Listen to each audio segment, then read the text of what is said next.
রাসূল কাবার উপর থেকে দেখে এক বুড়ি মানুষ টোপলা লিয়া পড়ে আর ওঠে। হাই রে বুড়ির চাইতে টোপলা বড়। আল্লাহ রাসূল কয় আমি আলামিন, আবু জেহেল ডিগ্রি দিছে, সেই নবী মাফ করে দিলাম, তারপরও বিশ্বাস নাই। নবী কাবা ঘর থেকে নেমে দৌড়ে গিয়ে বুড়িটার সামনে গিয়ে বললেন, বুড়িমা আপনি এরকম এত বড় হাই টোপলা নিয়ে কোথায় যান? বুড়ি বলতেছে, বাবা তুমি জানো না, আব্দুল্লাহর এতিম পোলা মদিনা থেকে মক্কাতে সে যাকে পাচ্ছে তাকে মারতেছে। মিডিয়া ভুল প্রচার করছে। টুপিওয়ালারা জঙ্গি। সিনেমার মধ্যে হুমায়ুন ফরিদি মস্ত বড় টুপি মুখর দাড়ি, এই শালা এটিএম শামসুজ্জামান হিয়া বড় টুপি মুখর দাড়ি, জুব্বা পরে মেয়ে মানুষ দেখলে চোখ মারে। ওরা মিডিয়া সিনেমা দেখা কয় হুজুরাই লুচ্চারে। আপনারা কম তো এটিএম শামসুজ্জামান কি হুজুর, হুমায়ুন ফরিদি কি হুজুর? এই শালারা তো লুচ্চা, হুজুরের পোশাক পরে। এখন ওইটা দেখে যুবকেরা কয় বজরশি তো মনে হয় তা। আল্লাহ নবী বললেন, বুড়িমা আপনি যে কথা শুনেছেন সেইটা ঠিক নয়। আব্দুল্লাহর এতিম পোলাকে কি আপনি কোনোদিন দেখছেন? আপনি যদি তাকে দেখতেন তাহলে এমন কথা বলতে পারতেন না। বুড়ি বলতেছে, বালাই ষাট, খবরদার আব্দুল্লাহর এতিম পোলার কথা আমার কাছে বলিস না বাবা, ওর নাম শুনলে আমি হার্ট ফেল করব। এত ভয় খাওয়া কাছে, এত মিডিয়া খারাপ প্রচার করছে আমার নবীর চরিত্র নিয়ে। নাম বলিস না, নাম শুনলে হার্ট ফেল। আল্লাহ রাসূল বলে, বুড়িমা তাহলে টোপলা তো টানতে পারতেছেন না, আমি আপনার কুলি হইয়া কোথায় যাবেন সেই পর্যন্ত আপনাকে টোপলা পৌঁছায় দিব। বুড়ি বলতেছে, তুই কোন মায়ের সন্তান রে? তোর মা ভালো, তোর বাবা ভালো। আমার পেটের চারটা সন্তান, আব্দুল্লাহর এতিম পোলা ভয়ে হামাক ছাড়িয়া দৌড় মারছে। আমি বলছি, ও বাবা আমি তোরকে বুড়ি মারে আমার সাথে লে।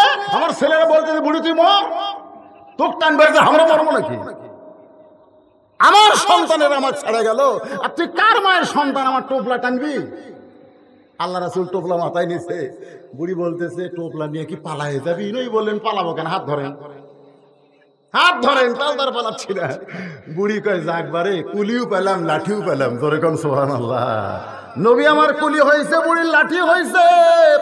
পাহাড়ের গুহা পর্যন্ত এসে বলতেছে, বাবা এটা হলো নিরাপদ এলাকা, এই গুহার মধ্যে আমি থাকতে চাই। আমার অসংখ্য লোক এই পাহাড়ের গুহার মধ্যে লুকিয়ে আছে, আমি এইখানে লুকাবার চাই। আল্লাহর নবী গুহার মধ্যে বুড়িটার টোপলা দিয়া বলে, বুড়িমা তাহলে আপনি থাকেন, আমি এখন চলে যাব। বুড়ি বলতেছে, বাবা তুমি তো চলেই যাবা, যাওয়ার সময় আমি তোমাকে একটা উপহার দেবার চাই। বলে, কি উপহার দেবেন?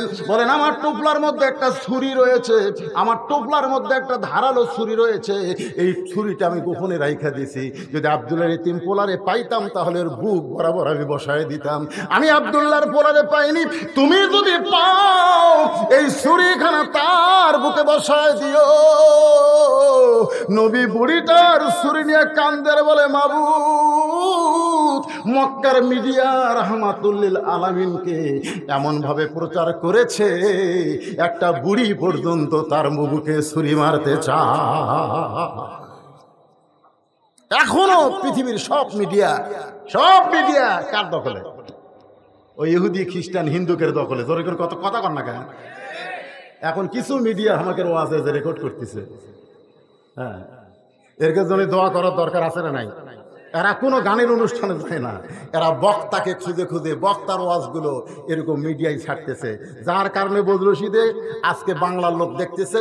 আমাদের বাংলাদেশের লোকেরা লন্ডন যারা আছে, আমেরিকা যারা আছে, ব্রিটেন ফ্রান্সে যারা আছে, সৌদি আরব দুবাই যারা আছে, তারা কিন্তু আমার ওয়াজ দেখতেছে। জোরে কোন কথা ঠিক কথা কণ্ঠে।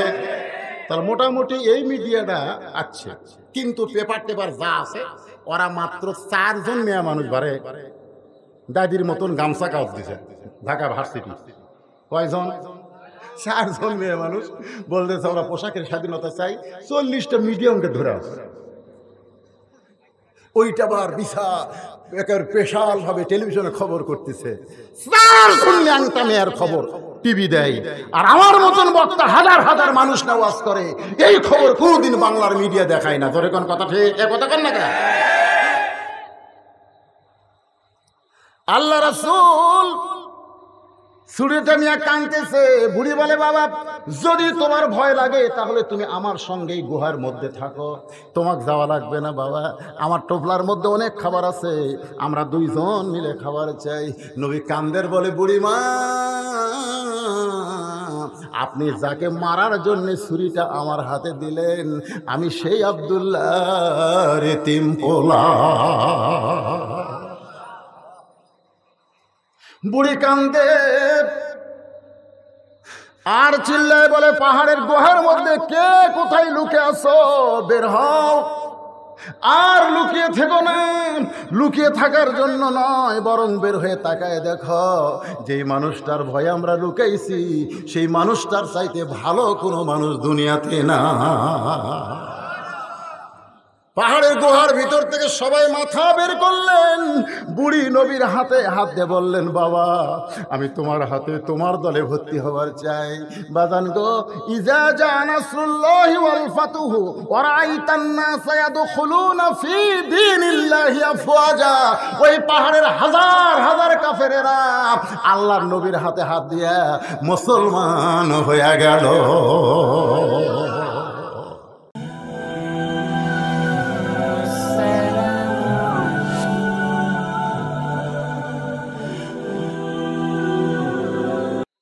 হালিমাতুস সাদিয়া, ওই যে আরবিতে কিছু কথা লেখা আছে তার বাংলা হলো, আমি একটা দুর্বল গাধা নিয়ে মক্কার দিকে যাচ্ছিলাম। জোরে কোন দিকে?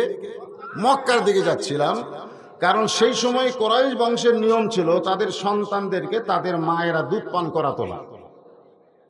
তাদের সন্তানদেরকে তাদের মায়েরা কি করাতো না? সেই সময় কুরাইশ বংশ ছিল সবচাইতে উচ্চ বংশ। সেই জন্য আমি ধনী ঘরের একটা সন্তানকে নেওয়ার জন্যে আমি দরিদ্র হালিমাতুস সাদিয়া যখন মক্কার দিকে রওনা দিলাম, রাস্তার মাঝখানেই মেয়েরা বলতেছে আর মক্কায় গিয়ে লাভ নাই, কারণ ধনী ঘরের সব সন্তান আমরা নিয়েছি, একটা এতিম সন্তান পড়ে পড়ে কাঁদতেছে যে জন্মের আগে বাপ হারাইছে। হালিমাতুস সাদিয়া বলেন, রাস্তার মধ্যেই খবর শোনার সঙ্গে সঙ্গে আমার মনে বড় কষ্ট হলো। অভাব নিয়ে মক্কার দিকে রওনা দিলাম, আর রাস্তার মধ্যে জানতে পারলাম ধনী ঘরের সব সন্তান শেষ, যেটা আছে সেটা হলো এতিম, জন্মের আগে বাবা মারা গেছে। তাহলে সেই সন্তানকে নিয়ে তো আমার কোনো লাভ হবে না। কোনো লাভ হবে? হালিমাতুস সাদিয়া গাধাকে বলতেছে, গাধা রে চল ফিরে যাই বনি সাদ করতে, আবার তাইফে ফিরে যাব, আর মক্কায় যাব না। হালিমাতুস সাদিয়া বলে, আমি তাকায় দেখি গাধার দুইটা কান খরগোশের মতন খাড়া করেছে।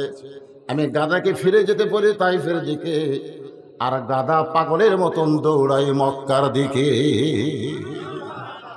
বর্তমানে যেখানে কাবা ঘর, যারা হজ করেছেন তারা রাসূলের বাড়ি দেখছেন, যে ঘরে রাসূল জন্ম নিয়েছে সেই ঘর হলো কাবা থেকে, আল্লাহর কাবা ঘর থেকে মাত্র 300 মিটার, 300 মিটার পূর্ব দিকে। জোরে কোন কত মিটার?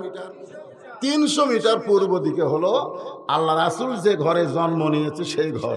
এখনো সৌদি সরকার রাইখা দিয়েছে, তবে ঘরকে বানাইছে লাইব্রেরি। জোরে কোন কি বানাইছে? লাইব্রেরি। তো এই যে কাবার কাছে এসে হালিমাতুস সাদিয়া বলে, আমার গাধা ঘুরমি খেয়ে পড়ে গেল, কাবা ঘরের কাছে গাধা পড়ে গেল। মানে এই যে দৌড়াইছে, দৌড়ানোর কারণে দুর্বল পড়ে গেছে। ইতিমধ্যে এক মুরব্বী আমাকে লক্ষ্য করে বলতেছে, মা অনেক মেয়েরা এসেছিল কিন্তু আমার এতিম নাতিরে কেউ দেখলো না। আমার এতিম নাতিকে নেওয়া তো দূরের কথা, এক নজর তারা দেখলো না। তুমি যখন সবার পরে আইছো, তুমি কি একটাবার আমার এতিম নাতিরে দেখতে চাও? হালিমাতুস সাদিয়া বলে, মুরব্বী কারো সন্তানকে দেখার জন্য আমি আসি নাই, আমি এসেছি ধনী ঘরের সন্তান নেব, বিনিময়ে অনেক হাদিয়া পাবো। আমি কি সেই তায়েফ থেকে, মক্কা থেকে 70 কিলো দূরে তায়েফ, সেই তায়েফ থেকে কি আমি কারো সন্তান দেখার জন্য আইছি? আপনারা কোন দেখার জন্য না নেওয়ার জন্য?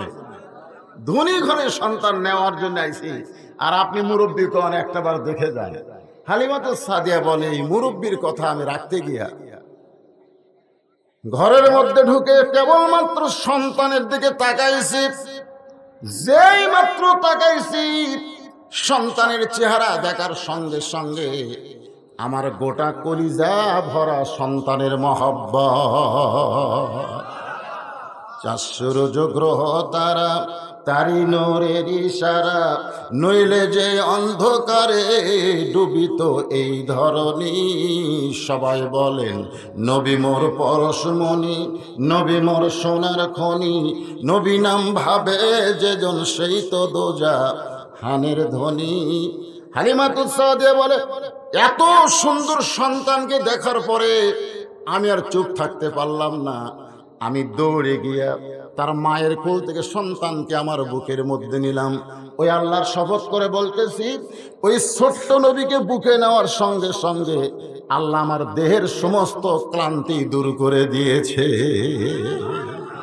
ছোট্ট নবীকে কোলে নিয়ে যদি হালিমাতুস সাদিয়ার দেহের ক্লান্তি দূর হয়, আর সেই নবীকে যদি আদর্শ হিসেবে আমরা গ্রহণ করি, তাহলে আমাদের দুর্বলতা হবে না সবলতা হবে?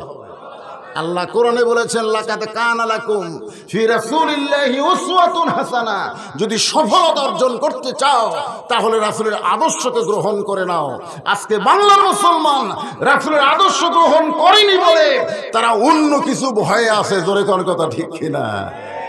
রাসূলের সৈনিক হন, দুনিয়ার কোনো কিছুর ভয় আপনার কলিজার মধ্যে আল্লাহ দেবে না। এমন ভাবে চাপা ধরছে, এটা দেখে আমিনা বলতেছে, তুমি কে গো? অনেক মেয়েরাই ছিল আমার সন্তান ইতিম বলে ঘরের দিকে আসে নাই, আর তুমি ঘরের মধ্যে ঢুকে আমার সন্তানকে দেখে বুকে ধারণ করলা, তুমি কি আমার সন্তানকে নিবার চাও? হালিমাতুস সাদিয়া বলে, যেই সন্তানকে বুকের মধ্যে ধারণ করেছি এই সন্তানকে আর মাটিতে নামাতে চাই না। হালিমাতুস সাদিয়া ওই কথাগুলো আরবিতে লিখে রেখেছেন। আমি মক্কা থেকে নবীকে আমার ঘরে নিয়ে আসলাম। আসার পরে আমার যত অসহায়ত্ব ছিল, আমার যত কষ্ট ছিল, আল্লাহ সব কিছু দূর করে দিয়েছে। তখন কি নবী হয়েছে? না, নবী হয় নাই। তারপরেও ছোট্ট মানুষটাকে নেওয়ার কারণে হালিমাতুস সাদিয়া এত দয়া করেছে। আল্লাহ তাআলা হালিমাতুস সাদিয়ার কবর জিয়ারত করার তৌফিক আমাকে দিয়েছে। জান্নাতুল বাকির মধ্যে মা হালিমার কবর রয়েছে, বলেন সুবহানাল্লাহ। তা হালিমার কবরের পাশে দাঁড়িয়ে আমি বলেছিলাম, আল্লাহ, এ কত বড় সৌভাগ্যবান নারী যে আমার রাসূলকে স্তনের দুগ্ধ পান করাইছে। জোরে খান সুবহানাল্লাহ। নবীজির পিতা আব্দুল্লাহ, নবীজির মাতা আমেনা, নবীজির দুধমা। আপনার সবাই খালি নামটা মুখস্থ করার জন্য আমি এই গজলটা শুরু করলাম। আমি যেই বলবো নবীজির দুধমা, জবান খুলে বলবেন হালিমা, বলতে পারবেন না? নবীজির দুধমা, নবীজির রওজা। মাশাআল্লাহ। এখন আসেন, রবিউল আউয়াল চাঁদে আমরা নবীকে কিভাবে গ্রহণ করব, কিভাবে গ্রহণ করা দরকার। আল্লাহ তাআলা পবিত্র কালামুল্লাহ শরীফে বহু জায়গায় এই ঘোষণাগুলো করেছেন। সব জায়গা থেকে আলোচনা করা যাবে না। এই ফাঁকে আমাকে এক ভাই বলেছে, হুজুর, খুব কষ্ট করে অনেক মেয়েরা এসেছে, আপনি যে ওয়াজই করেন মেয়েদেরকে মাইনাস করে ওয়াজ করা যাবে না। আমার আগে আমার বাপজান মা বোনদের কিছু ওয়াজ করছেন, কিছুই করে নাই। ওরা যে বসে আছে ওদের জন্য তো কিছু ওয়াজ করা দরকার, ঠিক কিনা কর? বর্তমানে আমাদের বাংলাদেশে অনেক নারীরা মরিয়মের মতন হয়ে গেছে। মরিয়ম বোঝেন? ঈসা আলাইহিস সালাম জন্ম নিয়েছে। আপনারা বলেন তো ঈসা আলাইহিস সালামের বাপকে? কথা কয় না। বাপ আছে? আজকে আমাদের বাংলাদেশে অনেক মেয়েরা বাপ ছাড়াই সন্তান জন্ম দিচ্ছে। জোরে কোন কথা ঠিক কিনা? আসলে ওদের বাপকে খুঁজা বার করা দরকার। গত কয়েকদিন আগে একটা জন্ম হয়েছে, সিনেমার নায়িকা বুবলি, ও সন্তান জন্ম দিছে। এখন সবাই চিন্তা করতেছে আর বাপ কে রে? দিন দিন আমাদের মায়েরা স্বাধীনতা যাচ্ছে, পোশাকের স্বাধীনতা, ইচ্ছা মতো তারা পোশাক পরবে। আমার মা বোনদের কথা কোরআনে আছে না নাই? জোরে কোন আছে না নাই? আল্লাহ তাআলা পবিত্র কালামুল্লাহ শরীফে ইরশাদ করেন, অকরনা ফি বুয়ুতিকুন্না ওয়ালা তাবাররাজনা তাবাররুজাল জাহিলিয়াতিল উলা। আমি আজকে নবীর জীবন থেকে আপনাদেরকে আলোচনা শোনাবো, নবীর আদর্শ থেকে। শুনতে রাজি আছেন? কিন্তু সামান্য কিছু সময় আমি মা বোনদের জন্য একটু ওয়াজ করি, সামান্য। ওরা আবার ধৈর্য কম, ও সন্ধ্যার থেকে বসে আছে, একটা বক্তা মা বোনদের ওয়াজ করেনি। আমিও যদি আবার না করি, ওরা হয়তো এই সজাই, আমাকে পক্ষে এক বক্তাও নাই রে। আমার মায়েরা বোনেরা, আপনারাই হলেন তো আসল। আল্লাহ রাসূল বলেছেন, দুনিয়ার সমস্ত দামি সম্পদের মধ্যে সবচাইতে উত্তম সম্পদ হলো ইমরাহাতুস সালেহা, একজন নেককারিনী নারী। ধরে কোন সুবহানাল্লাহ। আমার মায়েরা যদি ভালো হয়ে যায়, মায়ের পেট থেকে সন্তানগুলো কি হবে? ভালো হবে। আজকে যে সন্তানগুলো কোরআনের মাহফিলে বসে আছে, বিশ্বাস করেন এই সন্তানের মাগুলো ভালো, ভালো মায়ের সন্তান হিসাবেই তারা এই জান্নাতের বাগানে চান্স পেয়েছে। জোরে কোন সুবহানাল্লাহ।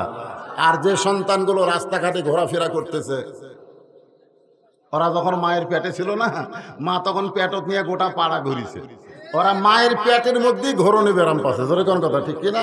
এরা এরা এই সাইডেও আসবে না, খালি মেলার মধ্যে ঘুরবে আর কাবাব খাবে, চাপ খাবে। আমি তো শুনলাম রসুনের চাপ আছে, চাপ খুঁজতেছে চাপ। আরে পাগলেরা, কবরের চাপ যদি খাবার না চাও, তাহলে জান্নাতের বাগানে একটু সময় দাও। জোরে কোন কথা ঠিক? আমার মায়েদের জন্য সামান্য একটা ওয়াজ করি। এটা হচ্ছে মদিনায় আল্লাহ রাসূল ঘরের মধ্যে বসে আছেন। ইতিমধ্যে ফাতেমা নবীর মেয়ে ঘরের মধ্যে ঢুকছে।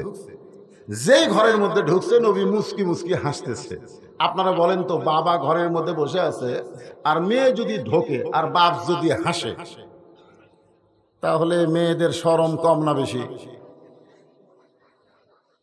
আপনাকে এলাকার মেয়ের শরম কম না বেশি? কম। মেয়েদের শরম খুবই বেশি। আমি এটা বোঝার কারণ হলো, আল্লাহ আমাকে তিনটা মেয়ে দিছে, তিনটা মেয়ে দিছে। আমি বুঝবার পারছি তো যে মেয়েদের শরম কেমন। আমার তিনটা মেয়ের কোনো মেয়ে আজ পর্যন্ত আমার কাছে নির্দিষ্ট অঙ্কের টাকা চাইনি। যখন কোনো কিছু দরকার, তখন ঘরের মধ্যে এসে ঘুরঘুর করে ঘোরে। আমি জিজ্ঞাসা করি, মা কিছু লাগবে? যদি আপনি বোঝেন। আমাকে কয়, যদি আপনি বোঝেন। আমি পকেট থেকে বের করে 200 টাকা দিলাম, ওখানে ঘুরতেছে। আমি বললাম, মা আর লাগবে? যদি দেন। তো আবার 100 টাকা দিলাম। আমি যেই বললাম, মা আর কি তোমার লাগবে, তখন বলে আলহামদুলিল্লাহ। কেমন লাগলো? আমার তো বড় ভাইয়ের ছেলেও আছে, মেয়ে আছে। ওরে একদিন জিজ্ঞেস করলাম, কে ভাই, তোর ছেলে যখন তোর কাছে টাকা চায় কিভাবে চায়? তা আমার বড় ভাই বলতেছে, শালার লাগবে 106,000। এমন রাগ হয়ে গেছে, ছেলে বলতেছে শালা লাগবে 106,000। আমি সেদিন বুঝলাম নারীদের শরম আছে, পুরুষদের শরম কম। জোরে কোন কথা ঠিক? আমার সম্মানিত মায়েরা শোনেন, ঘরের ভিতরে নবী যখন মুচকি মুচকি হাসে, মা ফাতেমা তখন বলে, বাবা আমাকে দেখে হাসার কারণ কি? আল্লাহ রাসূল বললেন, মা একটা খবর তোমাকে অনেক দিন হলে দিবার চাই, কিন্তু খবরটা দেই না। ফাতেমা বলে, বাবা কি খবর? বলে, খবরটা হলো আল্লাহ তোমাকে তোমার আমল আখলাক দেখে খাতুনে জান্নাত ডিগ্রি দিয়েছে। আল্লাহ তোমাকে দেখে, তোমার আমল আখলাক দেখে কি ডিগ্রি? কি ডিগ্রি? খাতুনে জান্নাত, মানে জান্নাতি নারীদের নেত্রী, জান্নাতি নারীদের নেত্রী ডিগ্রি দিয়েছে। এই খবর শোনার সঙ্গে সঙ্গে ফাতেমা আলহামদুলিল্লাহ, আল্লাহর শুকর আদায় করে মুচকি মুচকি হাসতেছে। আল্লাহ রাসূল বলে, ফাতেমা তুমি আবার হাসতেছো কেন?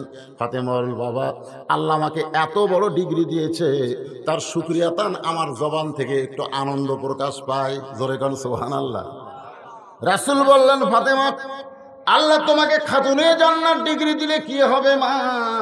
তুমি জান্নাতি নারীদের নেত্রী হলে কি হবে? আল্লাহ তাআলা তোমার আগে একজন নারীকে কিন্তু জান্নাত দিবে। যেই বলছে, আপনারা তো সুবহানাল্লাহ করলেন, আপনারা ওয়াজের তালত পড়ে সুবহানাল্লাহ করছেন, কিন্তু যেই নবী বলেছে আল্লাহ তোমার আগে একজন নারীকে জান্নাত দিবে, তখন ফাতেমার সুবহানাল্লাহ হয় না। রাসূল বলে, ফাতেমা তোমার কি মন খারাপ? বলে, মন খারাপ হওয়ার কারণ হলো আল্লাহ আমাকে খাতুনে জান্নাত ডিগ্রি দিল, আর আমার আগে একটা মেয়েকে জান্নাত দিবে। কোন আমলের কারণে ওই মেয়েটা আমার আগে জান্নাতে যাবে, এটা না বলা পর্যন্ত আমার মনে আর কোনো আনন্দ নাই। আজকে যে মায়েরা পর্দার অন্তরালে বসে আছেন, ফাতেমা কিন্তু জান্নাতি নারীদের নেত্রী, কিন্তু তার আগে একটা মেয়েকে আল্লাহ জান্নাত দিবে আমল করার কারণে। কোন আমলের কারণে? এই আমলটা পুরুষ মানুষের জন্য শোনা দরকার না হলেও নারীদের জন্য শোনা দরকার আছে না নাই? জোরে করে আছে না না? আপনারা চুপটি করে বসে থাকেন। আজকে সে আমলের কথা আপনাকে বলবো, আপনারা ফাতেমার আগে জান্নাতে যাবেন। সুবহানাল্লাহ। আমার মায়েরা বড় কষ্ট করে বসে আছে, এই জন্য কথাটা বললাম। এখন আসেন, আল্লাহ বললেন, হে রাসূল আপনি বলেন, ইন কুনতুম তুহিব্বুনাল্লাহ ফাত্তাবিউনি ইউহিব্বুকুমুল্লাহ। কেউ যদি আমি আল্লাহকে পাবার চায়, তাহলে আপনাকে ইত্তেবা করা ছাড়া, ইত্তেবা মানে কি? অনুসরণ। আবার এই আয়াতের কিন্তু অনেকে তাফসীর করে, কেউ যদি আল্লাহকে পাওয়ার চাও, রাসূলকে বেশি বেশি মহব্বত করো, রাসূলকে যত বেশি মহব্বত করবে আল্লাহ তোমাদের মহব্বত করবেন। এরকম তাফসীর করে না? এরকম তাফসীর করে। আচ্ছা আপনারা বলেন তো, আবু তালেব রাসূলের চাচা, রাসূলকে মহব্বত কম করছে না বেশি করছে? এরপরেও কি জান্নাতে যাবে? কেন যাবে না? কারণ রাসূলকে মহব্বত করেছে, কিন্তু রাসূলকে ইত্তেবা করে নাই। আমাদের এই জিনিসটা বুঝতে হবে, রাসূলকে শুধু মহব্বত করলে হবে না। আমি নবীরে ভালোবাসি, আমি নবীরে ভালোবাসি, কেমনে যাব মদিনায়, তাকায় দেখে প্রত্যেক দিন সকাল বেলা দাড়ি কামাই। জোরে কোন কথা ঠিক না? প্রত্যেক দিন সকালে গেলে তেল তেলা হয়, কেমনে যাবে মদিনায়? কে রে তুই মদিনায় যে কি করবি? রাসূল তো তাকে গ্রহণ করা লাগবে। এখানে ইত্তেবা মানে রাসূলকে অনুসরণ করতে হবে, শুধু চেহারায় সুরতে অনুসরণ নয়, আমল আখলাকে রাসূলকে অনুসরণ করা লাগবে। জোরে কোন কথা ঠিক? হ্যাঁ। আল্লাহ রাসূলের 40 বছর পর্যন্ত একটা শত্রু গোটা মক্কায় অনুবীক্ষণ যন্ত্র দিয়ে খুঁজে পাওয়া যায়নি। 39 বছর পর্যন্ত একটা শত্রু রাসূলের মক্কাত নাই। কিন্তু যেই 40 বছরে আল্লাহ তাআলা এই কোরআন শরীফ নাজিল করছে, এই যুবকেরা মনোযোগ দিয়ে শোনেন। আজকে আমাদেরকে বলে, হুজুর সব ওয়াজ করবেন না, সব ওয়াজ চলবে না। রাসূলের হওয়া থেকে 39 বছর পর্যন্ত ওয়াজ করেন, কোনো সমস্যা নাই। মানে আবু জেহেল মার্কা। জোরে কোন কথা ঠিক কিনা ভাই? কিন্তু যুবকেরা খালি ফেসবুক চালাও না। হ্যাঁ, হায় রে, 4টা যুবক কোনো জায়গায় বসলে আগে গল্প করতো, তোর বাপ কেমন আছে, তোর মা কেমন আছে। এখন আর কোনো গল্প নাই, খালি ঠেলা ঠেলি, খালি ঠেলা ঠেলি।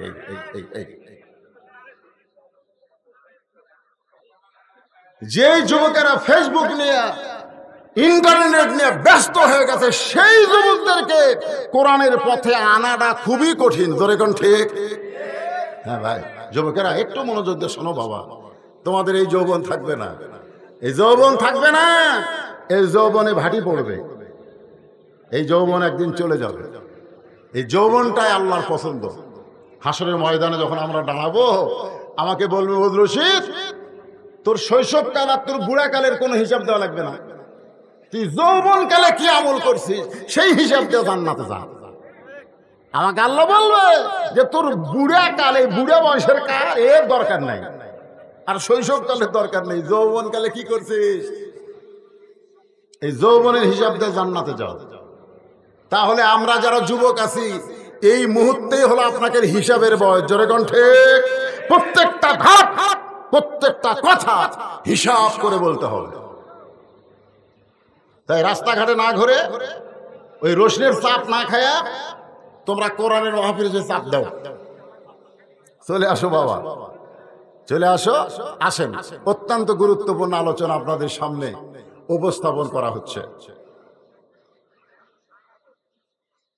তাহলে আল্লাহ রাসূলের 40 বছরে যখন এই কোরআন শরীফ আল্লাহ নাজিল করলেন, খুব খেয়াল করবেন, এই কোরআনের প্রথম শব্দ হলো ইকরা।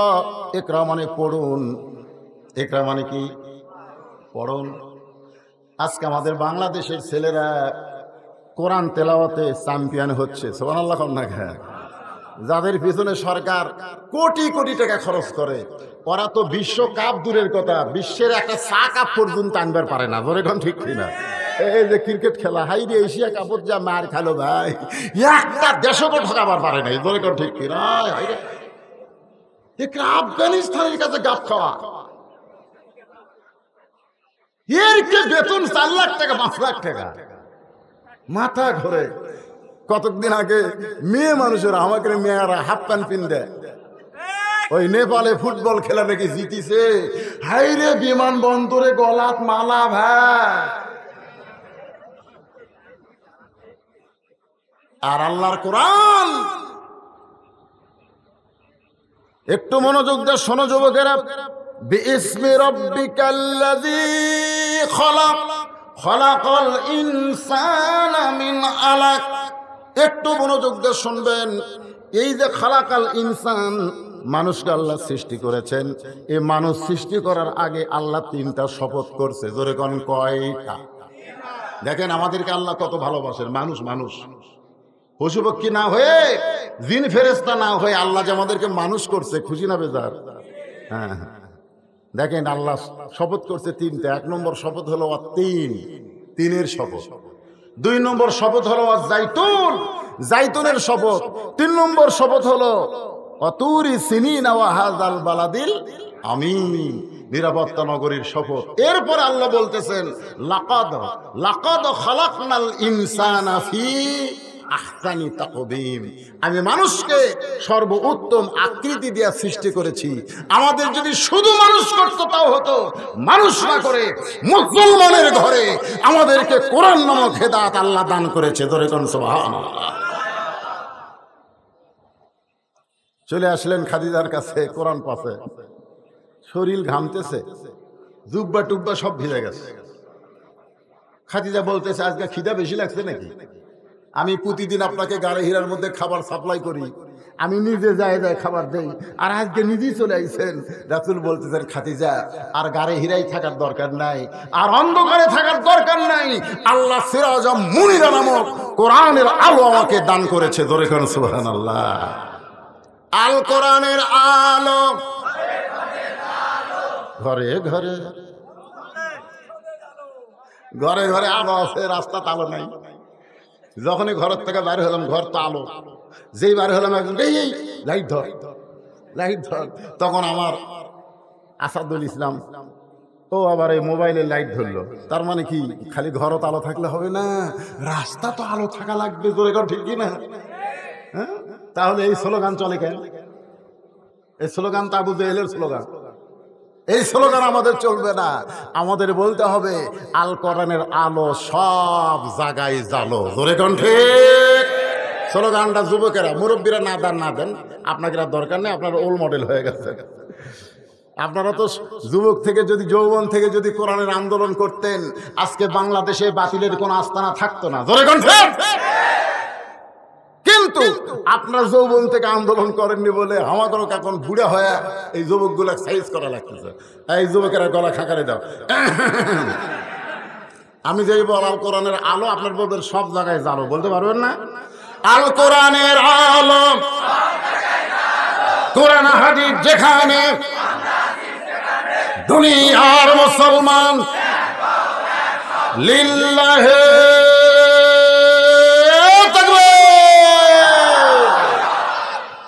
ঘড়ির দিকে তাকে দেখেন, রাত বাজতেছে কত?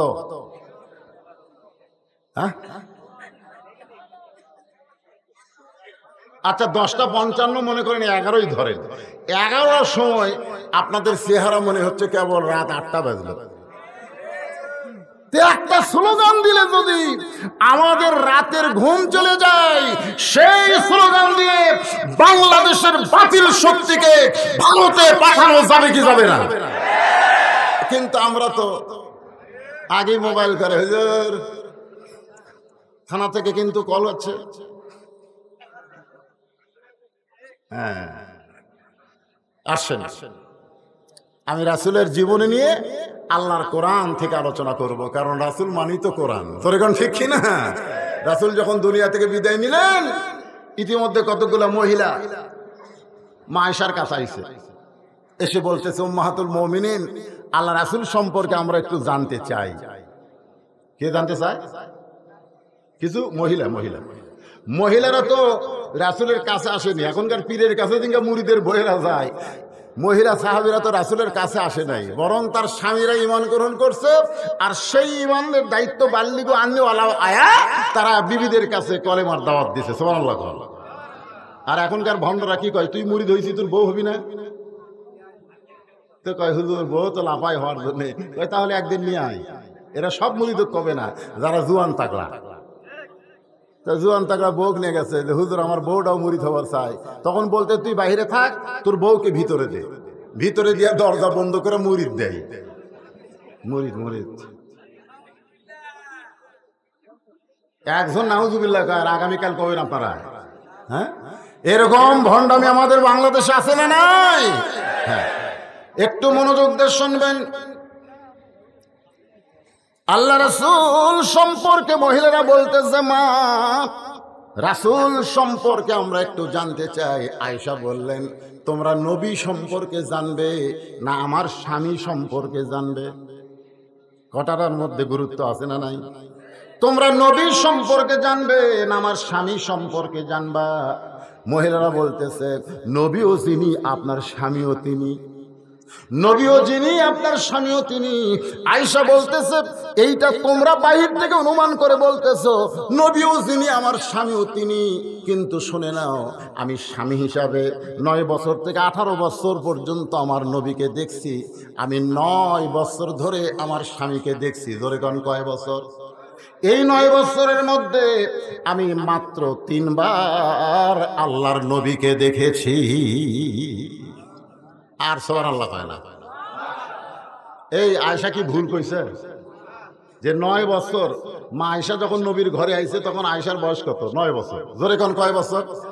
6 বছরে বিয়ে হয়েছে, 9 বছরে ঘরে আইছে। আর যখন নবী দুনিয়া থেকে বিদায় নিছে তখন আয়েশার বয়স হল 18 বছর। তাহলে সর্বসা করলে কয় বছর? 9 বছর। এই 9 বছরে আমি আমার স্বামীকে দেখেছি। কাকে দেখেছি? আর নবী হিসাবে দেখছে মাত্র 3 বার। সমস্ত মহিলারা বলে, তাহলে নবী আর স্বামীকে আলাদা নাকি? আয়েশা বলতেছে, আমার নবী সবসময় নবীগিরি ফলাই নাই। নবী যখন বিবিদের কাছে আসতেন তখন পৃথিবীর শ্রেষ্ঠ স্বামী হয়ে যেতেন। জোরে কান সুবহানাল্লাহ। আমার নবী যখন সন্তানের কাছে যাইতেন তখন পৃথিবীর শ্রেষ্ঠ বাবা হইতেন। আমার নবী যখন নাতিদের কাছে যাইতেন তখন পৃথিবীর শ্রেষ্ঠ নানা হইত। আমার নবী যখন দাওয়াতের কাজে যাইত পৃথিবীর শ্রেষ্ঠ দাঈল আল্লাহ হয়ে যেত। আমার নবী যখন জিহাদের ময়দানে যাইত বাতিলের বিরুদ্ধে শ্রেষ্ঠ সেনাপতি হয়ে যেত। আমার নবী নবী হিসাবেও যেমন 1 নম্বর, স্বামী হিসাবেও তেমন 1 নম্বর, নানা হিসাবে 1 নম্বর, বাবা হিসাবে 1 নম্বর, নেতা হিসাবে 1 নম্বর। সব দিক দিয়ে আমার নবী হলেন 1 নম্বরের 1 নম্বর। ধরে কোন সুবহানাল্লাহ। এই জন্য আল্লাহ বলেছে, এই পানসা নেতার পিছনে ঘুরিস না। এই পানসা নেতা পেশাব করে ঠিক মতো পানি লাই না, 5 ওয়াক্ত নামাজ পড়ে না, এরকে পিছনে ঘুরে ঘুরে হামান নেতা হামান নেতা। এটা তো নেতা। আমরা এমন একজন মহামানবকে নেতা হিসাবে গ্রহণ করব যেই নেতার চরিত্রের সার্টিফিকেট স্বয়ং আল্লাহ দিয়েছেন। ওয়া ইন্নাকা লাআলা খুলুকিন আযীম।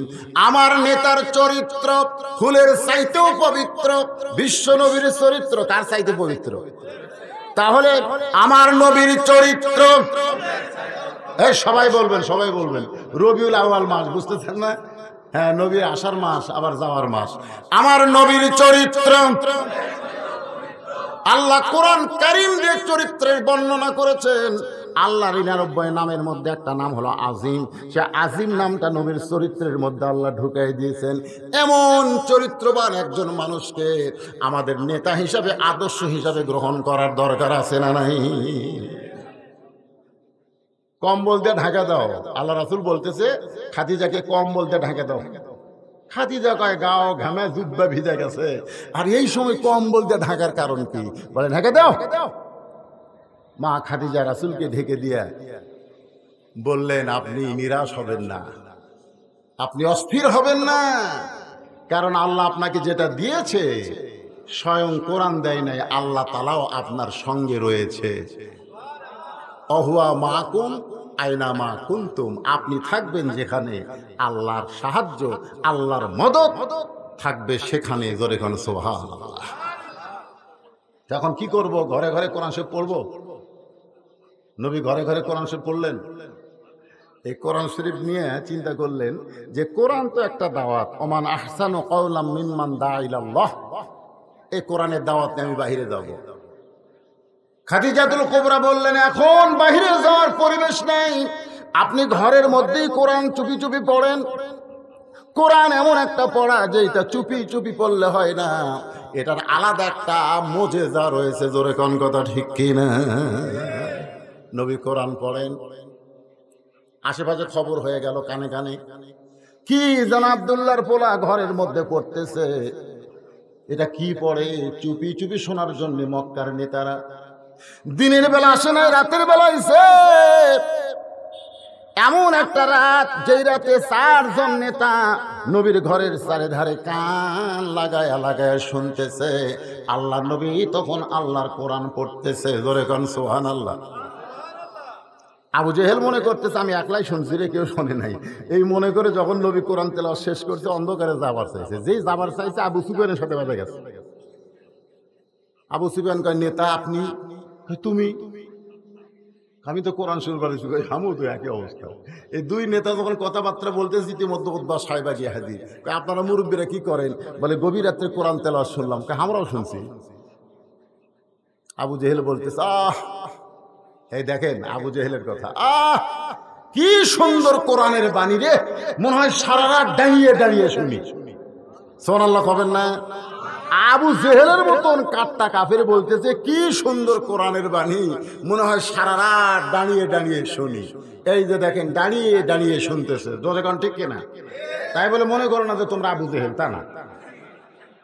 মানে কোরআনের এমন একটা আকর্ষণ যে রাত হয়ে যাচ্ছে, ওরা জানলার কাছে দাঁড়িয়ে দাঁড়িয়ে শুনতেছে।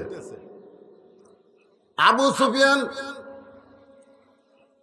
কাফেরদের মধ্যে সবচাইতে বেশি চালাক।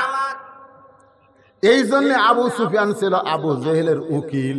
উকিল বোঝেন? উকিল। আবু সুফিয়ান বলতেছে যে ঘরের মধ্যে তো পড়তেছে, আমরা চোরের মতন শুনতেছি। এ কোরআন নিয়ে যদি বাইরে আসে, মানে পড়তে পড়তে কোরআন নিয়ে যদি বাহিরে আসে, তাহলে খবর কি? আবু জেহেল বলতেছে, আবু সুফিয়ান খবরদার এই কথা বলিস না।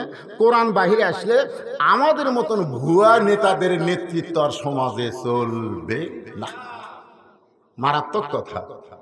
কোরআন যদি বাহিরে আসে, বাংলাদেশে যারা আবু জেহেলের দোসর, ওই ভুয়া নেতাদের নেতৃত্ব 90% মুসলমানের দেশে চলবে না। জোরে কোন কথা ঠিক? আল্লাহ রাসূল 13 বছর এই কোরআনের দাওয়াত দিলেন। 13 বছরে মুসলমানের সংখ্যা হলো 319 জন। কোন কিতাবে লিখছে মাত্র 320 জন। 13 বছর মুসলমানের সংখ্যা কত? আপনারা একটু হোহা করেন না কেন বাবা? 320 জন 13 বছরে। মক্কার ইসলামের সাইজটা দেখেন। মক্কার ইসলামটা কত দুর্বল ইসলাম যে 13 বছরে 320 জন মুসলমান হয়েছে। তার মধ্যে 18 জনকে ওরা পিটাই মারিছে। তার মধ্যে 18 জনকে কি করে মারছে? পিটা মারছে। জিনকে সুমায়াক মারছে, ইয়াসারক মারছে। এইরকম 18 জন সাহাবীকে তারা পিটিয়ে মারিছে, মানুষের সামনে পিটিয়ে মারিছে।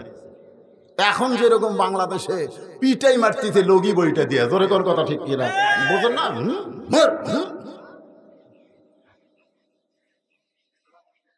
নবী আল্লাহর কাছে কয়, আল্লাহ এত কষ্ট করে এই কয়টা মুসলমান হলো, তাক যদি এরা পিটাই মারে তাহলে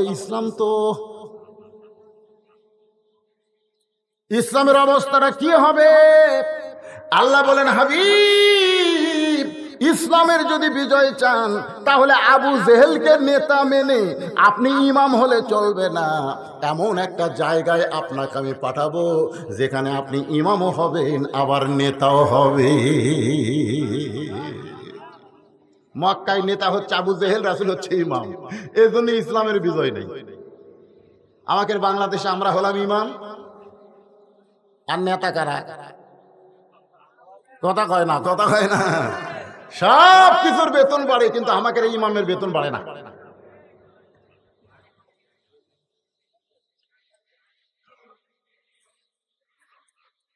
আপনাকে মসজিদের ইমামের বেতন গত বছর যা ছিল, মসজিদে তো উন্নয়ন করবেন, মাহফিলটাই তো মসজিদের উন্নয়ন করবেন, তো ইমামের বেতন, ইমাম সাহেব কি এখানে আছে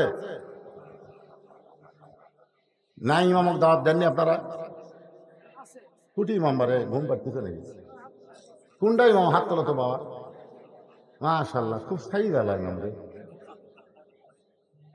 তো ইমামের বেতন গত বছর ছিল 86 টাকা কেজি সোয়াবিন তেল, এ বছর তো 200 টাকা লাগছে। আপনারা কি বেতন সেই হিসাবে বাড়াচ্ছেন?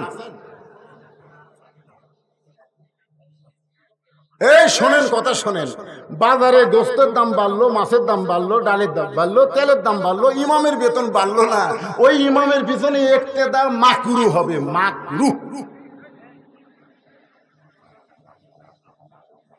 ইমামের বেতন বাড়ানোর দরকার আছে না? জোরে করে আছে না? যার পিছনে আপনারা ইক্তেদা করতেছেন সেই ইমামটা এত দুর্বল, কারণ ইমাম নেতা হবার পারে নাই। নেতা আছে আবু জেহেল, যার কারণে 13 বছরে মুসলমান হলো 320 জন। আল্লাহ দেখলেন এভাবে পিটন খাওয়ালে হবে না, পিটন দেওয়ারও একটা ব্যবস্থা করা লাগবে। জোরে কোন ঠিক কিনা? গভীর রাত্রে খুব খেয়াল করবেন, ইসলামের বিজয় কিন্তু দিনে হয় নাই, গভীর রাত্রে আমার আল্লাহ তাআলা নবীকে মক্কা থেকে মদিনায় হিজরতের অর্ডার করলেন। সুবহানাল্লাহ বলেন। নবী গভীর রাত্রে মক্কা থেকে মদিনায় হিজরত করলেন। হিজরতের বহু কাহিনী, আমি সেই কাহিনী বলতেছি না, আমি শুধু বলবো রবিউল আউয়াল মাসে আমার নবীকে গ্রহণ করতে হলে আমাদের কদ্দূর পর্যন্ত একটু আলোচনা শোনা দরকার। আপনারা কি বিরক্ত হচ্ছেন? তো মাহফিল কমিটি কি বিরক্ত হলো নাকি? আয়েশা বলতেছে, আমি জীবনে প্রথম নবীকে দেখলাম, নবীর গায়ের জুব্বা ছিঁড়ে গেছে, নবী যে পোশাক পরেন সেই পোশাকটা ছিঁড়ে গেছে। ওই একটা মাত্র জুব্বা ছাড়া নবীর তখন দ্বিতীয় কোনো জুব্বা ছিল না। আমি একজন বিবি হয়ে আমার স্বামীর গায়ে ছেঁড়া কাপড়, এটা আমি সহ্য করতে পারি না, কিন্তু সবসময় গায়ে রাখার কারণে আমি একজন গায়ে দেওয়া পাঞ্জাবি মানুষকে কেমনে সেলাই করে দেব? আয়েশা বলতেছে, রে মেয়েরা, জীবনে প্রথমে নবীকে দেখলাম কেমনে শোনো। নবী যখন ঘুমায় গেছে আমার কাছে, ঘুমায় গেছে, আমি তাকায় দেখি ওই ছেঁড়া পাঞ্জাবি জুব্বাটা নবী আল্লাহর উপরে রাইখা দিছে। আমি এখন ওই জুব্বাটা সেলাই করব, কিন্তু তাকায় দেখি আমার ঘরে আলো জ্বালানোর মতন কোনো তেল ছিল না। আলো যদি জ্বালাবার না পারি তাহলে শুয়ের মধ্যে সুতা কেমনে ঢুকাই দিব? নবীর ছেঁড়া পাঞ্জাবি সেলাই করব কেমনে? আমি যখন এই চিন্তা করতেছিলাম, এমন সময় দেখি নবী আমার দিকে তাকায়া ঘুমায় আছে। নবী এইভাবে হাত বাড়ায় বলতেছে, কে গো আয়েশা, তুমি কি আমার পাশে নাই? তুমি কোথায় গেলা? আয়েশা বলতেছে, রে মেয়েরা শোনো, আমি চুপি চুপি নবীর পাঞ্জাবিটা নিয়ে আমি নবীর পাশেই দাঁড়িয়েছিলাম অন্ধকারে। রাসূল মুস্কে হাসিতে বলে, আয়েশা, তুমি আমার গায়ের পাঞ্জাবি সেলাই করবা, কিন্তু ঘরে আলো নাই। ঘরে আলো না থাকলে কি হবে? আমি আলো তোমার কাছে রয়েছি। আয়েশা বলে, এই বলে নবী কপালে একটা হাত দিলেন। হাত দেওয়ার পরে হাতটা টান দিয়েছে, গোটা ঘর এত আলো যে একটা সূচ ঘরের মধ্যে পড়ে থাকলেও দেখা যাবে আমি শুয়ের মধ্যে সুতা ঢোকায় যখন নবীর পাঞ্জাবিটা সেলাই করে দিলাম, এমন সময় আবার আলোটা কোথায় যেন চলে গেল। আমি নবীর কাছে গিয়ে বললাম, কি দেখলাম? ওগো আমি কি দেখলাম? আল্লাহ রাসূল বলেন, আয়েশা, স্বামীর বুকের কাছে শুয়েছিলে, স্বামীর পাঞ্জাবিটা সেলাই করবা, কিন্তু আলো ছিল না। কিছুক্ষণ আগে যে আলো দেখলে, আমি তখন নবী হয়ে তোমার সঙ্গে দেখা দিয়েছি। এই জন্য আমাদের নবী আলো, সিরাজাম মুনীরা।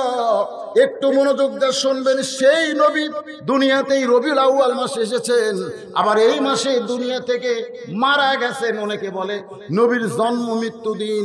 আমরা যারা নবীর আশেক হব, নবীর যাওয়ার দিনকে আমরা মৃত্যু দিন বলবো না, আমরা বলবো নবী বিদায় নিয়েছে। জোরে কোন কথা ঠিক কি না? নবী কি মারা গেছে নাকি? মারা গেছে। যদি মারা যায় তো আপনারা যে দরুদ পড়তেছেন, একদল ফেরেশতা আপনার মুখে সাল্লাল্লাহু আলাইহি সাল্লাম, এটা শেষ হওয়ার সঙ্গে সঙ্গে এই দরুদ নিয়ে রাসূলের রওজার পাশে গিয়ে হাজির হয়। ফেরেশতারা যায় রাসূলকে বলে, ইয়া রাসূলুল্লাহ, ওই যে মান্দার কি পাড়া, হ্যাঁ কয়া পাড়া, আপনার পাগল উম্মতেরা আপনার প্রতি দরুদ পড়েছে, এই দরুদগুলো জমা নেন। তো রাসূল যদি মরে যায় তাহলে দরুদ জমা দেবে কেমনে? কথাটা বুঝলেন? আমার কথা কি বুঝলেন? হ্যাঁ, একটু মনোযোগ দিয়ে শুনবেন।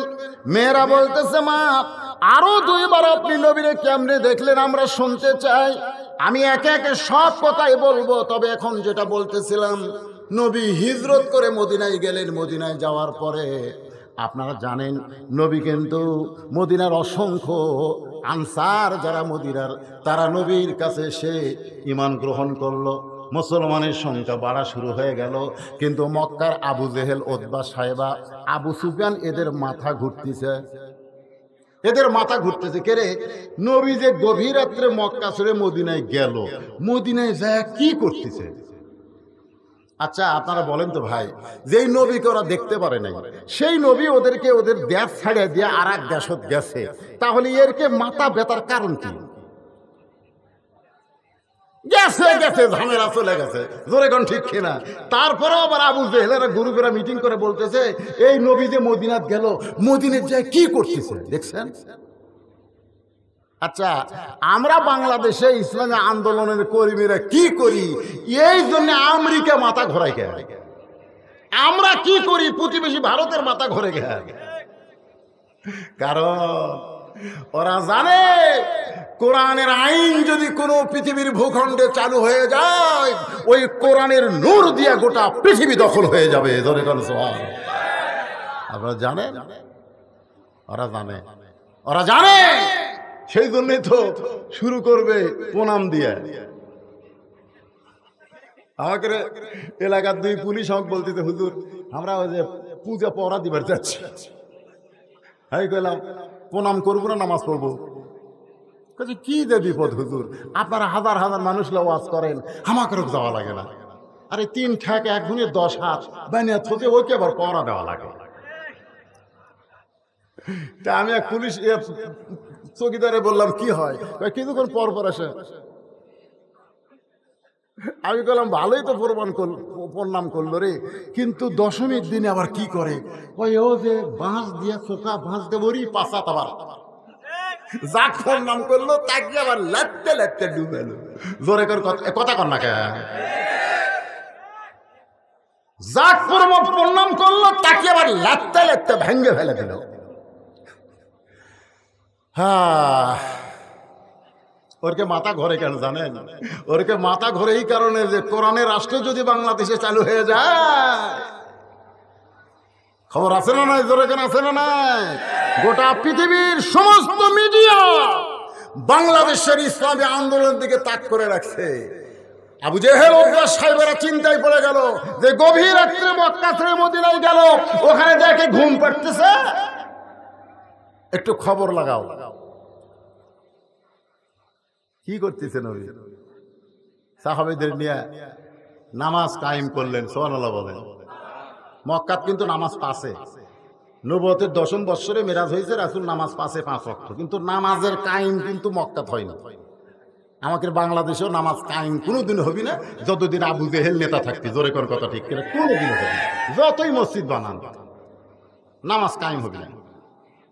খালি কয় হুজুর দোতলা করা লাগবে, দোতলা করা লাগবে। কেন দোতলা কেন? হুজুর এত মুসল্লি ধরে না তো, এই জন্য একতলা থেকে দোতলা। তা আমি কইলাম ফজরের খবর কি? কয় এক কাতারে হয় না। জোহরের খবর কি? কয় কোনো মতো এক কাতার। আসরের খবর কি? কয় ফজরের মতোই। মাগরিবের খবর কি? 1.5 কাতার হয় হুজুর। এশার খবর কি? কয় ফজরটা এশাও তাই। তো মসজিদের মধ্যে কয় কাতার আছে? কয় 9 কাতার। তো 9 কাতারের এখনো 2 কাতারে হয়নি, তাহলে দোতলা করবে কেন? তখন একজন সাইড থেকে বলতে যে হুজুর দোতলা করার কারণ হলো ওই যে জুমার দিনে সবার শেষে আগে যায়, ওই শালাকের জন্য দোতলা করা লাগতেছে। ওই শালা, ওরা কিন্তু মুসল্লি না, ওরা হলো শালা। ধরে কোন ওরা কি? আরে ওই তো শালা কইছে। আল্লাহ কোরআনে বলেছে ফাওয়াইলুল লিল মুসাল্লিন, এরা নামাজি নয়, এরা নামাজের নামে ঠাট্টাকারী। ধরে কোন কথা ঠিক কিনা? আমাদের বাংলাদেশে নামাজ কায়েম হবে না। 2-4 জন বুড়া ভাঙ্গা চূড়ায় মসজিদে যায় সিয়াল নিয়ে, ওই গোটা মালদা ঘুরে ঘুরে বাজার করে। ওই মান্দা ব্রিজ থেকে হাঁটে হাঁটে রিক্সা ভেড়ার ভয়ে বাড়িতে আসে, আর মসজিদে ঢুকে কয় আমার সিয়ার কুটি রে, ওর সিয়ার কুটি রে। যে মিশিং সবসময় চলে না, হঠাৎ 2 বছর পর যদি মিশিং চলাবার জানি চলবি, ওর বল বিয়ারিং সব জাম মারছে। ওই যৌবনকালে নামাজ পড়েনি, ওর হাঁটুর বিয়ারিং টিয়ারিং সব জাম মারছে। ওই জাম মারার কারণে সিয়ার ধরছে। সিয়ার বার করতেন, সিয়ার একটাও খাওয়া চলবে না মসজিদে। কি মন খারাপ করতেছে? আল্লাহ রাসূল আসরের নামাজের পর সাহাবীর দিকে মুখ ঘুরাইছেন। একটু মদিনার কথা শোনেন, আমার নবীর জীবনী শোনেন। আসরের নামাজের পরে সাহাবীর দিকে মুখ ঘুরাইছেন। সমস্ত সাহাবীদের নিয়ে নবী আলোচনা করতেছেন, সাহাবীরা শুনতেছেন। এমন সময় ফেরেশতা জিবরাইল হাজির। সুবহানাল্লাহ। ফেরেশতা জিবরাইল এসে বলতেছে, ইয়া আইয়ুহান নাবিয়্যু হারজিল মুমিনিনা আলাল কিতাল। আল্লাহু আকবার বলেন না। নবী গো, খালি নামাজের ওয়াজ, রোজার ওয়াজ, তাসবিহ তাহলিলের ওয়াজ করলে হবে না। আপনি কি জানেন যে আপনি মক্কা ছেড়ে মদিনায় হিজরত করেছেন? মক্কার কাফেররা বসে নাই, যে কোনো সময় এরা মদিনা আক্রমণ করতে পারে। আর মদিনা যদি আক্রমণ করে, আপনি দোয়া দিয়া, দরুদ দিয়া, নামাজ দিয়া, রোজা দিয়া আপনি মদিনা বাঁচাবার পারবেন না। মদিনা বাঁচাতে হলে এদেরকে স্ট্যান্ডিং আর্মির মতন গড়ে তুলতে হবে। ওই কাফের বেঈমানদের বিরুদ্ধে লড়াই করতে হবে। ইয়া আইয়ুহান নাবিয়্যু হারজিল, হার্স মানে বোঝেন? হার্স মানে সৈন্য। খালি রুকু সেজদা করলে হবে না, এটাও করা লাগবে। ক্যাডার হওয়া লাগবে। ক্যাডার বোঝে? পুলিশ দেখলে ভয় দৌড় দেন কেন? পুলিশ দেখলে দৌড় দেন কেন? আত্তাকুল্লাহ হাক্কা তুকাতিহি, আল্লাহর ভয় যথাযথ কলিজার মধ্যে থাকলে মুসলমান আজরাইলকে ভয় করে না। জোরে কোন কথা ঠিক কিনা? আজরাইল, হ্যাঁ তুই আমার জান কবজ কর, আমি জান্নাতে যাই। জোরে কোন সুবহানাল্লাহ। কে রে মুসলমান, ভয় কিসে? আল্লাহ কোরআনে বলেছে আমার রাস্তায় মর। দুনিয়ার মানুষ তোদেরকে মৃত্যু বললেও আমি আল্লাহ ঘোষণা করে দিলাম, ওয়ালা তাকুলু লিমান ইউকতালু ফি সাবিলিল্লাহি আমওয়াত বাল আহইয়া। বাল আহইয়া, তোর মৃত্যু নাই, তুই অমর। দুনিয়ার মানুষ তোকে কবরে রাখবে, আর আমি আল্লাহ জান্নাত থেকে তোর কবরে রিজিক পৌঁছায় দেব। তোর সুবহানাল্লাহ। যদি কবরে থাকতে ভালো না লাগে, তোর জন্য ইল্লিন নামক জান্নাতের বাগান বানাই রাখছে। মুসলমান পিছন দিকে পালাবে না, মুসলমান সৈন্য হয়ে সামনের দিকে যাবে, বাতিল পালিয়ে যাবে। জোরে কোন কথা ঠিক কিনা? মাত্র 8 বছর, মাত্র 8 বছরে মদিনা থেকে নবী 10,000 সাহাবী নিয়ে মক্কার দিকে রওনা দিলেন। যুদ্ধ না, খালি হেঁটে হেঁটে আসতেছে, খালি হেঁটে হেঁটে আসতেছে। 2-1 ঘোড়া চড়িছে। ওই যে ধুলে দেখে মক্কার কাফেরা কয় লুকাও রে। হায় হায় হায় হায়, এতদিন পর হাজার হাজার লক্ষ লক্ষ মুসলমান মক্কার দিকে আসতেছে, আর ঘর বাড়ি থাকা যাবে না, লুকা রে। সুবহানাল্লাহ কবেন না? আবু বকর খালি নবীর মুখের দিকে তাকায়। রাসূল বলে, আবু বকর কি দেখো? বলে, হুজুর গারে সুরের মধ্যে লুকাইছিলাম হুজুর। ওরা আমাকে আপনার খুঁজিছে হুজুর। আমি কেন বলছি আল্লাহ আমার নবীকে যেন কাফেররা ধরবার না পারে। আজকে হাজার হাজার মুসলমান যখন মক্কার দিকে যায়, ওরা কোন জাকাত লুকায় হুজুর, কোন জাকাত লুকায়। আল্লাহ তাআলা সূরা নাযিল করলেন সূরা নসর। যারা পারেন আমার সঙ্গে তারা পড়েন, ইজা জা নাসরুল্লাহি ওয়াল ফাত ওয়া রাআইতান নাসা ইয়াদখুলুনা ফি দীনিল্লাহি আফওয়াজা ফাসাব্বিহ বিহামদি রাব্বিকা ওয়াস্তাগফির ইন্নাহু কানা তাওয়াবা লিল্লাহি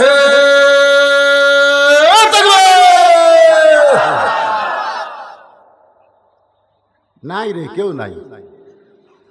আল্লাহ রাসূল কাবা ঘরত উঠলেন। কাবা ঘর উঁচু জায়গা, উঠে বললেন, এই মক্কার লোকেরা, আমি একদিন গভীর রাত্রে মক্কা ছেড়ে মদিনায় হিজরত করেছি, তোদেরকে পালান লাগবে না। তোরা যতই যুদ্ধ অপরাধী হ, আমি রাসূল তোদেরকে মাফ করে দিলাম, ফাঁসি দিব না। সুবহানাল্লাহ। আমি রাসূল। ইসলাম মাফ করা, ইসলাম মাফ করা। 40 বছর পর ফাঁসি দেওয়ার নাম ইসলাম না। কাবা ঘরের উপর উঠে রাসূল বললেন, মাফ করে দিলাম রে।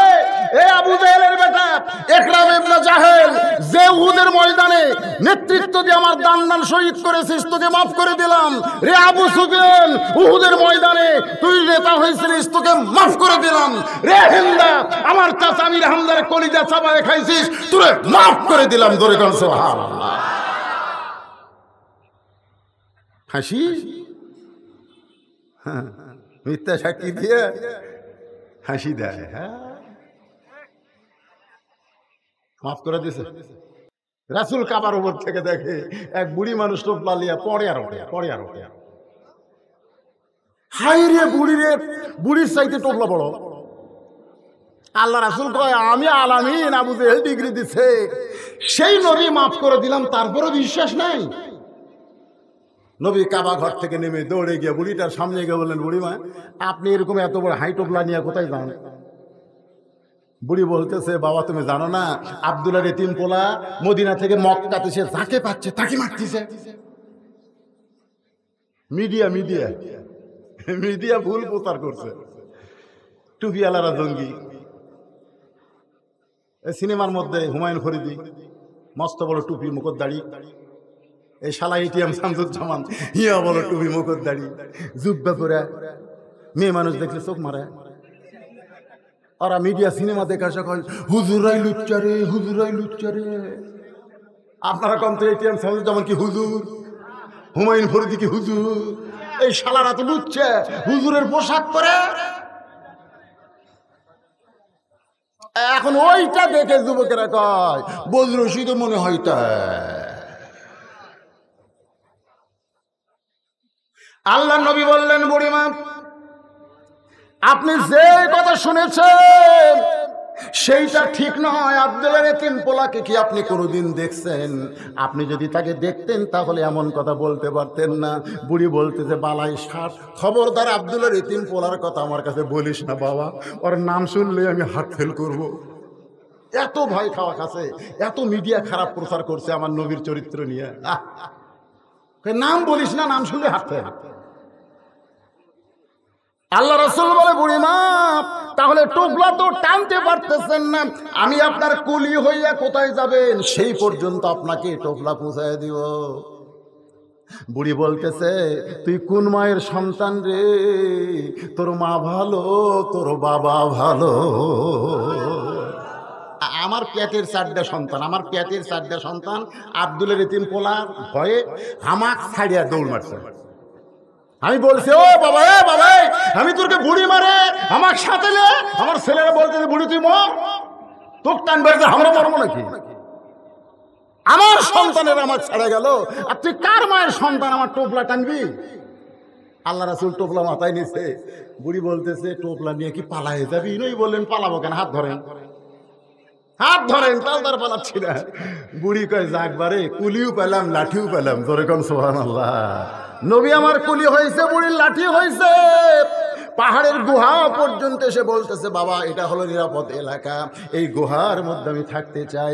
আমার অসংখ্য লোক এই পাহাড়ের গুহার মধ্যে লুকিয়ে আছে, আমি এইখানে লুকাবার চাই। আল্লাহর নবী গুহার মধ্যে বুড়িটা টোপলা দিয়া বলে, বুড়িমা তাহলে আপনি থাকেন, আমি এখন চলে যাব। বুড়ি বলতেছে, বাবা তুমি তো চলে যাবা, যাওয়ার সময় আমি তোমাকে একটা উপহার দেবার চাই। বলে কি উপহার দেবেন? বলেন আমার টোপলার মধ্যে একটা ছুরি রয়েছে, আমার টোপলার মধ্যে একটা ধারালো ছুরি রয়েছে, এই ছুরিটা আমি গোপনে রাইখা দিছি, যদি আব্দুল্লাহর এতিম পোলারে পাইতাম তাহলে ওর বুক বরাবর আমি বসায় দিতাম। আমি আব্দুল্লাহর পোলারে পাইনি, তুমি যদি পাও এই ছুরিখানা তার বুকে বসায় দিও। নবী বুড়িটার ছুরি নিয়ে কান্দের, বলে মাবুদ, মক্কার মিডিয়া রাহমাতুল্লিল আলামিনকে এমন ভাবে প্রচার করেছে একটা বুড়ি পর্যন্ত তার বুকে ছুরি মারতে চায়। এখনো পৃথিবীর সব মিডিয়া কার দখলে? ওই ইহুদি খ্রিস্টান হিন্দুকের দখলে। জোরে করে কত কথা কর না কেন? এখন কিছু মিডিয়া আমাকে ওয়াজে যে রেকর্ড করতেছে, হ্যাঁ, এর জন্য দোয়া করার দরকার আছে না নাই? এরা কোনো গানের অনুষ্ঠানে যায় না, এরা বক্তাকে খুঁজে খুঁজে বক্তার ওয়াজগুলো এরকম মিডিয়ায় ছাড়তেছে, যার কারণে বদরশিদে আজকে বাংলার লোক দেখতেছে। আমাদের বাংলাদেশের লোকেরা লন্ডন যারা আছে, আমেরিকা যারা আছে, ব্রিটেন ফ্রান্সে যারা আছে, সৌদি আরব দুবাই যারা আছে, তারা কিন্তু আমার ওয়াজ দেখতেছে। জোরে কোন কথা ঠিক কথা কণ্ঠে।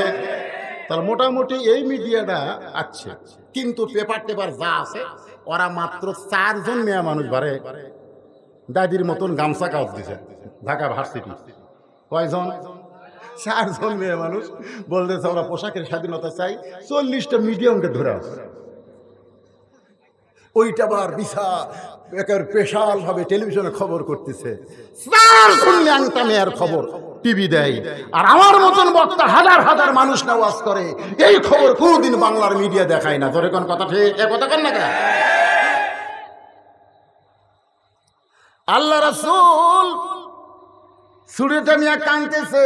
বুড়ি বলে, বাবা যদি তোমার ভয় লাগে তাহলে তুমি আমার সঙ্গেই গুহার মধ্যে থাকো, তোমাকে যাওয়া লাগবে না। বাবা আমার টোপলার মধ্যে অনেক খাবার আছে, আমরা 2 জন মিলে খাবার চাই।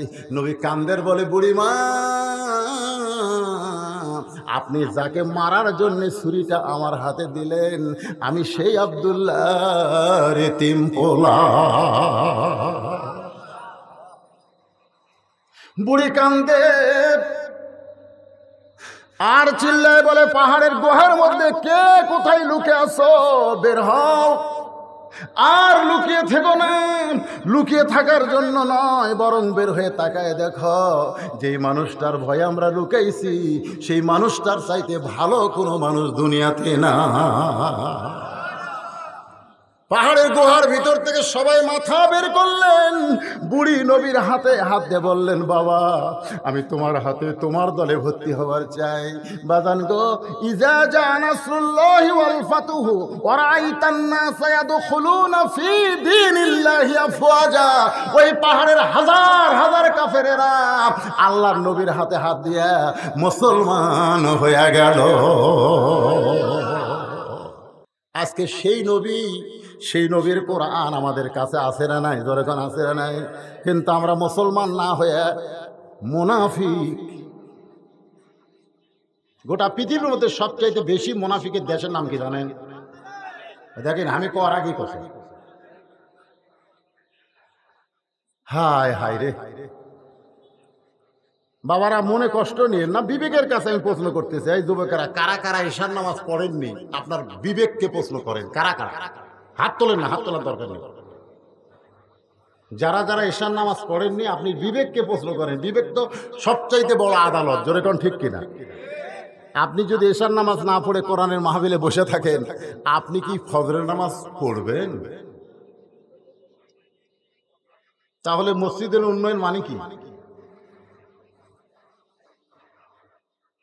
ও যে হাঁটুর মধ্যে একটা কাল্লা দিয়ে আছে, দেখেন তোর খবর কি? ও যাবে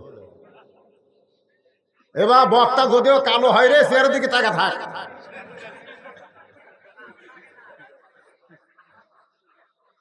কি ভাল লাগতেছে না? তাকায় থাকেন।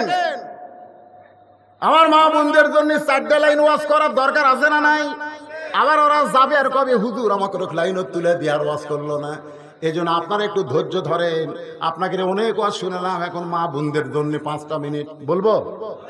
এর মধ্যে আবার ওটা বসা করবেন নাকি যে হুজুর এখন মেয়ে একের ওয়াজ ধরতে আমরা যাই? আরে মেয়ে তো আমার বাড়িতে আছে, আছে না নাই? জোরে আছে না নাই? আসার সময় ইনকে দাড়ি ধরে আদর করে। আমার বউ দাড়ি ধরা কয় কখন আসবে, কখন আসবে? তা আমি কইলাম কেন, একলা ঘুম ধরে না? তো কয় না, একটা সময় বলেন কখন আসবেন, আজকে ওয়াজ কখন শেষ হবে? আমি কইলাম আজকে ওয়াজ করে মান্দা যাচ্ছি, মান্দার লোকেরা 12টার পরে ওয়াজ শোনে না। না 12টার পরে মান্দার লোকেরা ওয়াজ শোনে না। আমি শুনি। তো আমার বউকে আমি বললাম নাও আসতে পারি। বলে তাহলে কোথায় যাবেন?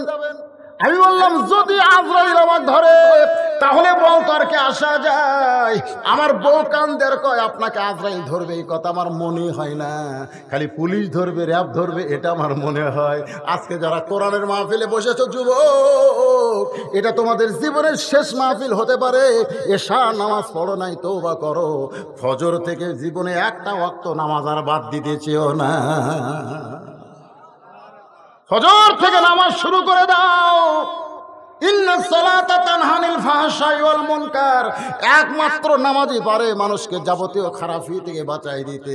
রাসূল বললেন ফাতেমা ওই যে একটা পাহাড় দেখতেছো? বলে হ্যাঁ। ওই পাহাড়ের পাশে কি একটা জঙ্গল দেখা যায়? বলে হ্যাঁ, ছোট্ট একটা জঙ্গল দেখতে পাই। রাসূল বলে ফাতেমা ওই জঙ্গলের পাশে ছোট্ট একটা ঘর, ওই ঘরটা হলো একটা কাঠুরিয়ার ঘর। ওই কাঠুরিয়ার বউ জামিলা আল্লাহ তোমার আগে জান্নাত দিবে। রাসূল চমকে বলে ওই কাঠুরের বউ জামিলা আল্লাহ তোমার আগে জান্নাত দিবে। সঙ্গে সঙ্গে ফাতেমা বলে বাবা ওই কাঠুরের বউ জামিলা জীবনে কি এমন আমল করলো যে আমল করার কারণে আল্লাহ আমার আগে তাকে জান্নাত দিবে? রাসূল বললেন ফাতেমা আমল যদি জানতে চাও তাহলে জামিলার বাড়ির যাও।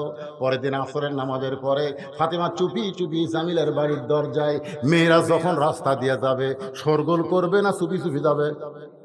এই কথা কন, মেয়েদের কথা বলা চলবে? চুপি চুপি।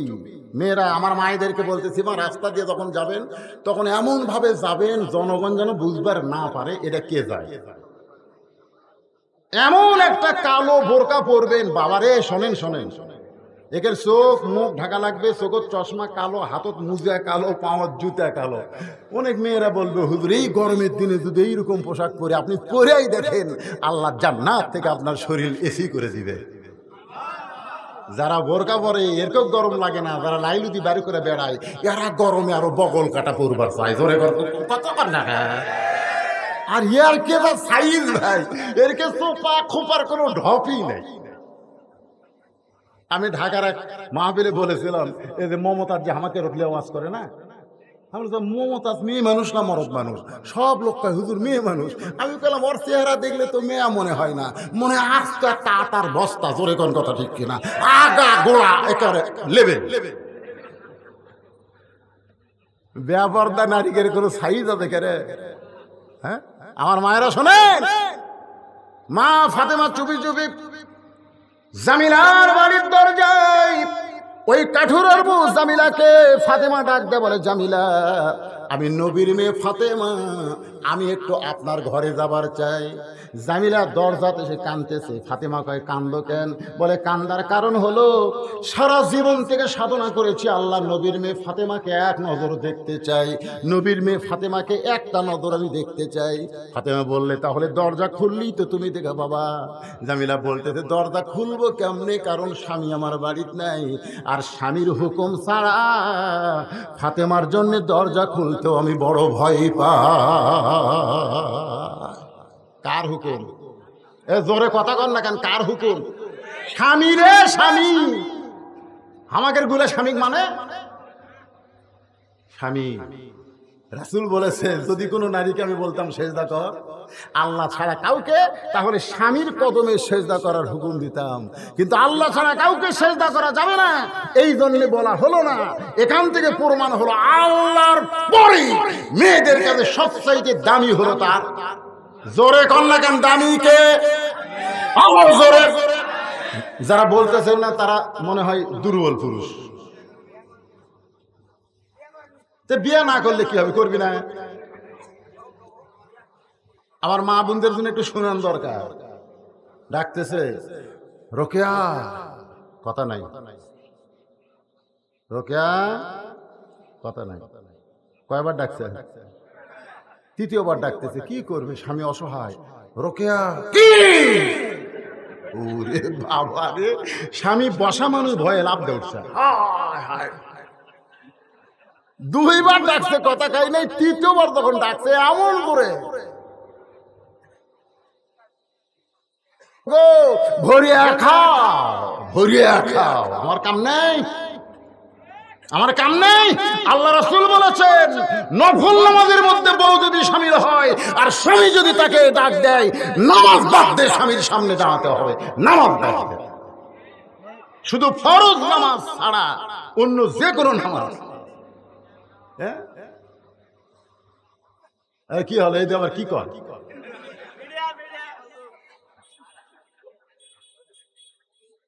গোসল করার আগে দুপুর বেলায় বউকে বলতেছে, আসো গো, রাত্রে তোমারও ঘুম বেশি, আমারও ঘুম বেশি, দিনের বেলা একটু লুটু লুটু খেলি। বউ বলতেছে, আমি রোজা আছি, আমি রোজা। রোজা আছে, স্বামীক জানাইনি। আমি মায়েদের পায়ে হাত দিয়ে বলতেছি, নফল নামাজ, নফল রোজা স্বামীর হুকুম ছাড়া করা যাবে? জোরে কোন করা যাবে? না শব্দ করে কোন করা যাবে? ফাতেমা চমকে উঠে বলতেছে, জামিলা তাহলে কি তুমি দরজা খুলবা না? জামিলা বলতেছে, আজকের মতো আপনি ফেরত যান, আজকের মতো ফেরত যান। আগামীকাল এই সময় আসবেন, দরজা খুলে দিব। কারণ স্বামী যখন কাঠ বিক্রি করে বাড়িতে আসবে, স্বামীর কাছ থেকে দরজা খোলার হুকুম নিব। ফাতেমা মনে মনে কয়, আল্লাহ রে, এটা কেমন বউ রে, স্বামীর হুকুম নাই দেখে হামাক ঘুরে দিচ্ছে। কাক ঘুরে দিচ্ছে? খাতুনে জান্নাত ঘুরে দিচ্ছে, স্বামীর হুকুম নাই। পরদিন ফাতেমা আবার চুপি চুপি, কি আমলের কারণে আমার আগে জান্নাত যাবে জানা লাগবে না? পরের দিন আবার চুপি চুপি যেই বের হয়েছে, হোসাইন পিছন থেকে ডাক দেওয়া, বলে, মা গতকাল কোথায় গেছিলেন, আজকে আমি যাবো। একলা একলা তো ভালোই ঘুরতেছেন। ফাতেমা দেখলো হোসাইন তো যে যে দিয়ে কি করবে, হোসাইনকে সঙ্গে নিয়ে গেছে। দরজার কাছে যে হোসাইন বলতেছে, মা এই ভাঙ্গা বাড়ির দরজা আপনি গতকাল আসছেন, আবার আজকে পাচ্ছেন। ফাতেমা বলতেছে, জামিলা দরজা খুলে দাও। জামিলা বলতেছে, দরজা খোলার জন্য 1 ঘন্টা হলে দাঁড়িয়ে আছে, কিন্তু খোলা যাচ্ছে না। ফাতেমা বললেন, খোলা যাবে না কেন? বলে, কেউ যেন বললো, মা মা ওই সন্তানকে নিয়ে যদি ঢুকতে চান তাহলে আজকের মতো আপনি ফেরত যান, আর সন্তানকে বাইরে রেখে যদি আপনি একা ঢোকার শর্ত দেন তাহলে আমি দরজা খুলব। কারণ আমার স্বামী শুধু আপনার ব্যাপারে অনুমতি দিছে, আপনি সন্তান নিয়ে আসবেন সেই অনুমতি আমার স্বামীর কাছ থেকে নেওয়া হয় নাই। ফাতেমা বলতেছে, খুব ছোট রে, কেবল 4 বছর। এই 4 বছরের বাচ্চা, কিছু বুঝবি না। জামিলা বলতেছে, আপনি খাতুনে জান্নাত হতে পারেন, কিন্তু ফতুয়া কম বোঝেন, ফতুয়া কম বোঝেন। 4 বছরের বাচ্চা বুঝবি না? আল্লাহ রাসূল বলেছেন, তোমার সন্তান যতদিন তোমার দুধ পান করবে ততদিন সন্তানের সামনে স্বামী স্ত্রী মহব্বত করো, অসুবিধা নেই। আমার কথা কি বুঝতে পারলেন? 2 বছর পর্যন্ত সন্তান মায়ের কি পান করে? দুধ পান করে। সন্তান দুধ পান করার বয়সে সন্তান যদি ঘরের মধ্যে থাকে, আপনি আপনার বউকে আদর করেন, সোহাগ করেন, সন্তান দেখবি ঠিকই, বুঝবি না। কিন্তু যেই দুধ ছাড়ার বয়স হয়েছে 2.5 বছর, তখন সন্তান ঘরের মধ্যে চেতন থাকলে আপনি যদি আপনার বউকে আদর করেন, ওই বাইরে এসে বলতে পারে, আব্বা তাই মাছ চাপায় ধরছিল রে, বলতে পারে। চিন্তা করে দেখেন, নিজের 2.5 বছরের বাচ্চার সামনে আমার হালাল বউকে আমি আদর করতে পারবো না। আর 14ই ফেব্রুয়ারি ভ্যালেন্টাইন ডে কলেজ ভার্সিটি পার্কে মনে কাটি বেশা কুত্তে জোড়া লাগছে। জোরে কোন কথা হচ্ছে না? হয় হয় বাংলাদেশ। আর নতুন একটা খবর হলো, ইডেন কলেজ। কি কলেজ? ছেলে বাবা আর চাচা গেছে মেয়ে দেখতে, মেয়ে দেখা পছন্দ হয়ে গেছে।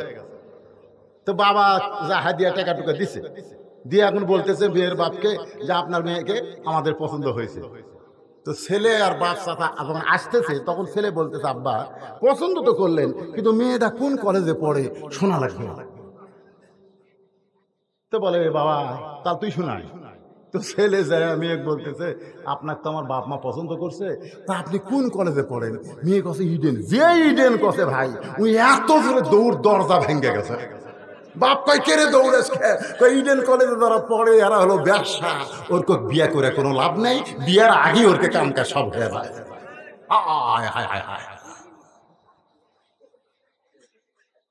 এই যুবকেরা, কারণ বিয়ার আগে সবকিছু দেখবেন, বিয়ার পরে আর আফসোস করা লাভ হবে না। ওর নানি দেখেন, ওর মাও দেখেন, অক দেখেন। বিয়ার আগে দেখেন, বিয়ার পরে দেখে কান্দে মরা লাগবে। জোরে কোন কথা ঠিক কিনা? এই জন্য একটা কথা আছে, ভাবিয়া করিও কাজ। আমার সঙ্গে সবাই একটু বলেন, ভাবিয়া করিও কাজ, করিয়া ভাবিও না। যুবকেরা যারা এখনো বিয়া করনি, বাবা এমন একটা মেয়েকে খোঁজো যে মেয়েটার ওয়াজ আমি আপনাদেরকে শোনাইতেছি। এবার ফাতেমা বলতে জামিলা তাহলে আজকেও কি দরজা খুলবো না? বলে আপনার হোসাইন সঙ্গে আছে, আজকেও দরজা খোলা যাবে না। হোসাইন সঙ্গে সঙ্গে বলে মা এই বেয়াদব মেয়েটা আমার মতন ছোট্ট বাচ্চার সঙ্গে থাকার কারণে দরজা খোলো না। এই বেয়াদব মেয়েটার কাছে তুমি কেন আসো মা? ফাতেমা কান্দের বলে হোসাইন রে তুমি যারে বেয়াদব বলতেছো বাবা, তোমার নানা বলেছে ওই মেয়েটা তোমার মায়ের আগে জান্নাতে যাবে। হোসাইন তুমি যাকে বেয়াদব বলতেছো তোমার নানা বলেছে ওই মেয়েটা তোমার মায়ের আগে জান্নাতে যাবে। কোন আমলের কারণে? কোন আমলের কারণে? আমল হলো একটাই, যে মেয়েটা স্বামীর কথা মতো চলে ওই মেয়েটাকে আল্লাহ জান্নাত দিয়া দিবে। আমার মায়েরা যারা আছেন মা, 1 নম্বর আমল হলো নামাজ, 2 নম্বর হলো রমজান মাসের রোজা, 3 নম্বর সতীত্বের হেফাজত পর্দা করা, আর 4 নম্বর স্বামীর কথা মতো চলা। এই 4টে আমল যদি আপনারা করতে পারেন মা, আপনাদের আর কোনো ওয়াজ লাগবে না, আপনারা ফাতেমার সাথে জান্নাতি হবে। সুবহানাল্লাহ বলেন। নবীর কাছে গেছে, বুঝলেন? হোসেন কার কাছে গেছে? তাকান কার কাছে? নবীর কাছে গিয়ে বলে না আমার মায়ের আগে একটা মেয়ে জান্নাতে যাবে। তুমি কইছো কি আমল করে যা খোঁজ লেওয়া লাগবে। কেন? দুনিয়ার যত কিছু আগে তোমার কাছে আসে, তারপরে মানুষের কাছে প্রচার হয়, ঠিক কিনা বলেন? আল্লাহ রাসূল এই যে কোরআন শরীফ দেখতেছেন, এটা আগে কার কাছে আইছে? রাসূলের কাছে। এমন ভাবে নবীর হাত ধরছে, এভাবে হাত চাপে ধরে বলতেছে না কোন আমলের কারণে কাঠুরের বউ জামিলা আমার মায়ের আগে জান্নাত যাবে না বলা পর্যন্ত আমি হাতই ছাড়বো না। নবীর হাত ধরেনি তো, নানার হাত ধরছে। আমার নবী হলো বিশ্ব নানা, ধরে খান সুবহানাল্লাহ, সবচাইতে ভালো নানা। এমন ভাবে হাত ধরছে, নবী ডাক দিয়ে চালিয়ে আলী দৌড়ে এসে বলে হুজুর কি হয়েছে? বলে তোর বেটা আমার হাত যেভাবে ধরছে। এই হোসেন হাত ছেড়ে দাও। হোসেন বলতেছে আব্বা আপনি জানেন কি অকাম করছে? হয়তো জিব্বাত কামড় খাচ্ছে, কি অকাম করছে মানে কি? নবী কোনো অকাম করে? কিন্তু লাতি যে বর্তমান সরকার আর চর্ম নাই, এই কিন্তু লাতি আর নানার অভিনয় চলতেছে। জোরে কোন কথা ঠিক কিনা? কথা বুঝতেছে না ভাইজান? আমরা মিছিল যদি 400 বার করি, 100 পুলিশ আমাকে ধরে বার আসে, আর ওরা মিছিল করলে সামনে 200 পুলিশ, পিছনে 200 পুলিশ, ওর পড়া দেয়, ওরা মিছিল হয়। জোরে কোন কথা ঠিক কিনা? আমি কই ক্যারে এত সরকার বিরোধী কথা কয়, এরপরে এরকম একটাকে ধরে না কেন? আমাকে একবার বলে হুজুর আপনি জানেন না নানা লাতি যে নানা লাতি। ঠিক কথা কি হয়?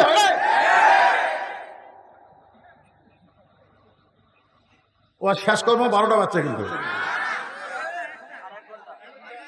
না কতক্ষণ চলবে সেটা ভিন্ন কথা, কিন্তু হা করা লাগবে। আমি যে কথাগুলো বলতেছি কথাগুলোর দাম নেই, আমি হা করবেন না কেন?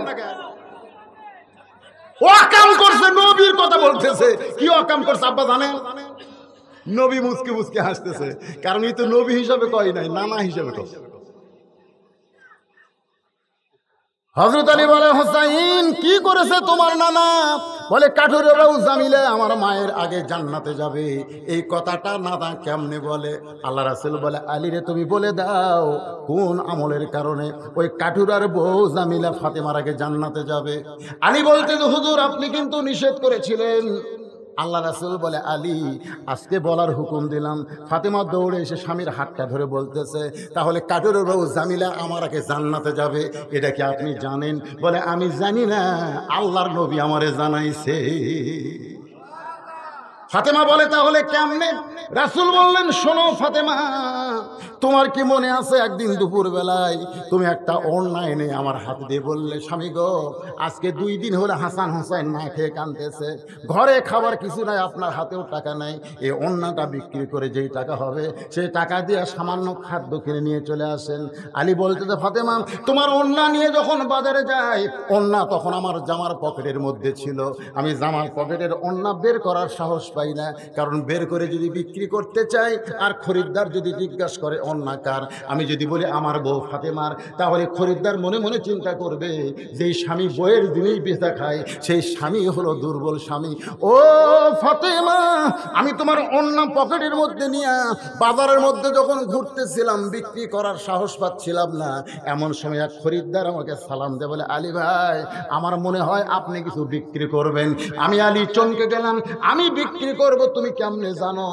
আমি তাকাই দেখি লোকটা একটা ব্যাগ বের করে আমার সামনে ধরলো, আমি পকেট থেকে তোমার ওড়না বের করে যেই ব্যাগের মধ্যে দিলাম, লোকটা একটা বার ওড়নার দিকে তাকালো না, বরং ব্যাগের মাথা ধরে আমার হাতে 6টা দিরহাম দিয়ে লোকটা চলে গেল।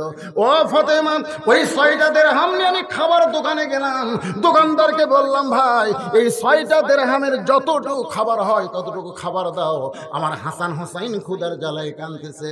দোকানদার 6 দিরহামের খাবার টোপলা করে যেই মাত্র আমার হাতে দিবার চায়, এমন সময় এক সাইলকারী ফকির এসে আমাকে সালাম দেয়, বলে, আলী রে আজকে 3 দিন হলে আমার বাড়িতে কোনো খাবার নাই, ও আলী যদি পারো তাহলে আল্লাহর রাস্তায় একটু দান করো। ও ফাতেমা, আমার এত রাগ হয়ে গেল, কারণ আমি 6টা দিরহাম ওড়না বিক্রি করার টাকা দিয়ে খাবার টোপলা নিয়েছি, আর এমন সময় আমার কাছে যখন খাবার চাই, আমার এত রাগ হয়ে গেল, আমি যেন বলবো তুমি আমার কাছ থেকে সরে যাও। এমন সময় আল্লাহর কোরআন আমার সামনে দাঁড়ায় বলে, আম্মা সাইলা ফালা তানহার, আলী রে সাইলকারীকে ফিরাস না। আমি পকেট থেকে একটা দিরহাম বের করে ওই ফকিরকে যখন দিবার চাই, এমন সময় আল্লাহর কোরআন বলতেছে, ওমা তুনফিকু মিন শাইইন ফি সাবিলিল্লাহি ওয়াফা ইলাইকুম ওয়া আনতুম লা তুজলামুন। আলী রে ফকিরকে যদি একটা দিরহাম দেস, আল্লাহ তোকে 10টা দিরহাম দেবে, 2টা দিরহাম দিলে তুই 20টা পাবি, 6টা দিরহাম যদি দেশ আলী, আল্লাহ তোরে 60 দিরহাম দিয়া দিবে। আমি আলী আল্লাহর কোরআনকে বিশ্বাস করে ফকিরকে যেই মাত্র 6টা দিরহাম দিলাম, ফকির কোথায় জানো চলে গেল। দোকানদার বলল, আলী ভাই খাবার টোপলার খবর কি? আপনি তো টোপলা না নিয়ে ওই টাকা দান করে দিলেন। আলী বলতেছে, 2 বস্তা প্যাকেট কর, 1 টোপলা দিয়ে আমার হবে না, 2 বস্তা প্যাকেট কর।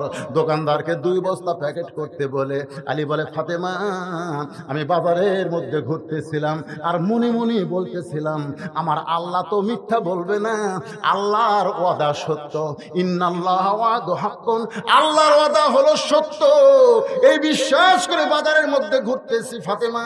এমন সময় দেখি একটা ব্যক্তি উট নিয়ে আসতেছে, আমারে সালাম দে, বলে, আলী ভাই উটটা কি আপনি কিনবেন নাকি? আমি কইলাম, আমার পকেটে একটা টাকাও নাই, আমি উটটা কেমনে কিনবো?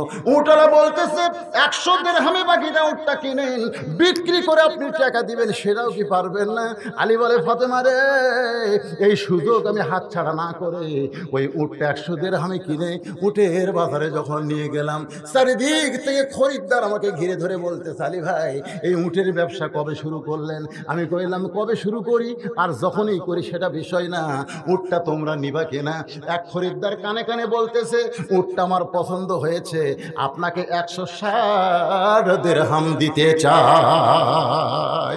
আলী বলে, ফাতেমা ওই 100 দিরহাম ওটালাকে দিয়া বাকি 60টা দিরহাম দিয়া 2 বস্তা খাবার, 1 বস্তা কান্দে আর 1 বস্তা হাতে করে যখন দরজায়, তোমার কি মনে আছে তুমি দরজা বন্ধ করে দিলে? আমি বললাম ফাতেমা দরজা খোলো, তুমি শুধু বললা অন্না বিক্রি করে টাকা দিয়া 1 টোপলা খাবার হবে, 2 বস্তা খাবার কোথায় পাইলেন? যতক্ষণ 2 বস্তা খাবারের কথা না বলবেন ততক্ষণ আমি ফাতেমা দরজা খুলবো না। আর রিজালু কাওয়ামুনা আলান নিসা, আল্লাহর কোরআন বলতেছে পুরুষেরা নারীদের উপরে থাকবে। ফাতেমা দরজা না খুললে আমি বলবো না। ফাতেমা বলতেছে আপনি না বললে দরজা খুলবো না। ও ফাতেমা, তোমার কি মনে আছে তুমি যখন দরজা খুললেই না? কারণ তুমি এমন একজন নারী, তুমি এমন একজন বউ, স্বামী কেমনে কামাই করে কুত থেকে নিয়ে আসে, বেতন পায় 5,000 আর বাসা ভাড়া 10,000, প্রত্যেক বাজার ইলিশ কিনা আনে, এই শালাতে ঘুষ খায়, এটা বইয়ের ধরার দরকার আছে না নাই? দরকার আছে না নাই? তুমি এমন বউ যে অন্য বিক্রয়ের টাকা দিয়ে 1 টোপলা হবে, তুমি 2 বস্তা দেখে যখন দরজাই খুললে না, তখন আমি কান্দের হাতে বসতাম রাগ করে আল্লাহর নবীর দরবারে। আমি যখন নবীর দরবারে, তখন নবী বসেছিলেন, আমাকে দেখি নবী দাঁড়িয়ে গেলেন, আমার কাঁধ থেকে বস্তা নামায় নিলেন, হাত থেকে বস্তা নামায় নিলেন। আমি বললাম নবী গো, আপনি এত ভালো, অথচ আপনার মেয়ে ফাতেমা দরজা খুললো না। আপনি আমার কাঁধ থেকে বস্তা নামায় নিলেন, কিন্তু আপনার মেয়ে ফাতেমা দরজা খুললো না। রাসূল মুসকে হাসিতে বলে, আলী রে, যদি ফাতেমা দরজা খুলতো তাহলে তুমি কি আমার কাছে আসতে? না, তা তো আসতাম না। তো দরজা খোলেনি, না খোলার কারণে তুমি আমার কাছে আইছো। এখন তুমি বলো তো, তোমার কাছ থেকে অন্য কে কিনছে? আলী কয়, হুজুর আমি তো জানি না। তোমার কাছ থেকে যে ফকির ভিক্ষা লিছে সেই ফকিরের খবর কি? আলী কয়, হুজুর আমি তো জানি না। তোমার কাছে যে উট বিক্রি করলো আর যে উট কিনলো, এর কে খবর জানা আছে? আলী বলতে, তো হুজুর আমি কিছুই জানি না। রাসূল বললেন, জানবা, কারণ আনা মাদিনাতুল ইলমে ও আলিউ বাবুহা, আমি হচ্ছে ইলমের শহর আর তুমি হচ্ছে তার দরওয়াজা। জোরে কর সুবহানাল্লাহ। কেরে ফাতেমার ওন্না দুনিয়ার কোনো মানুষ কিনতে পারে? হ্যাঁ, ফাতেমা হলো পর্দানিশী, তার ওন্না ফাতেমা না বুঝে তোমাকে বিক্রি করে দিতে পারে, কিন্তু দুনিয়ার কোনো মানুষ কিনতে পারে ফাতেমার ওন্না? এক আলী ছাড়া দুনিয়ার কোনো পুরুষ লাড়বে পারবে? এই জন্য আমি আল্লাহ ফেরেশতাকে পাঠাচ্ছি, 6 দিরহাম দিয়ে যাও ফাতেমার ওন্না কিনে জান্নাতে জমা দাও।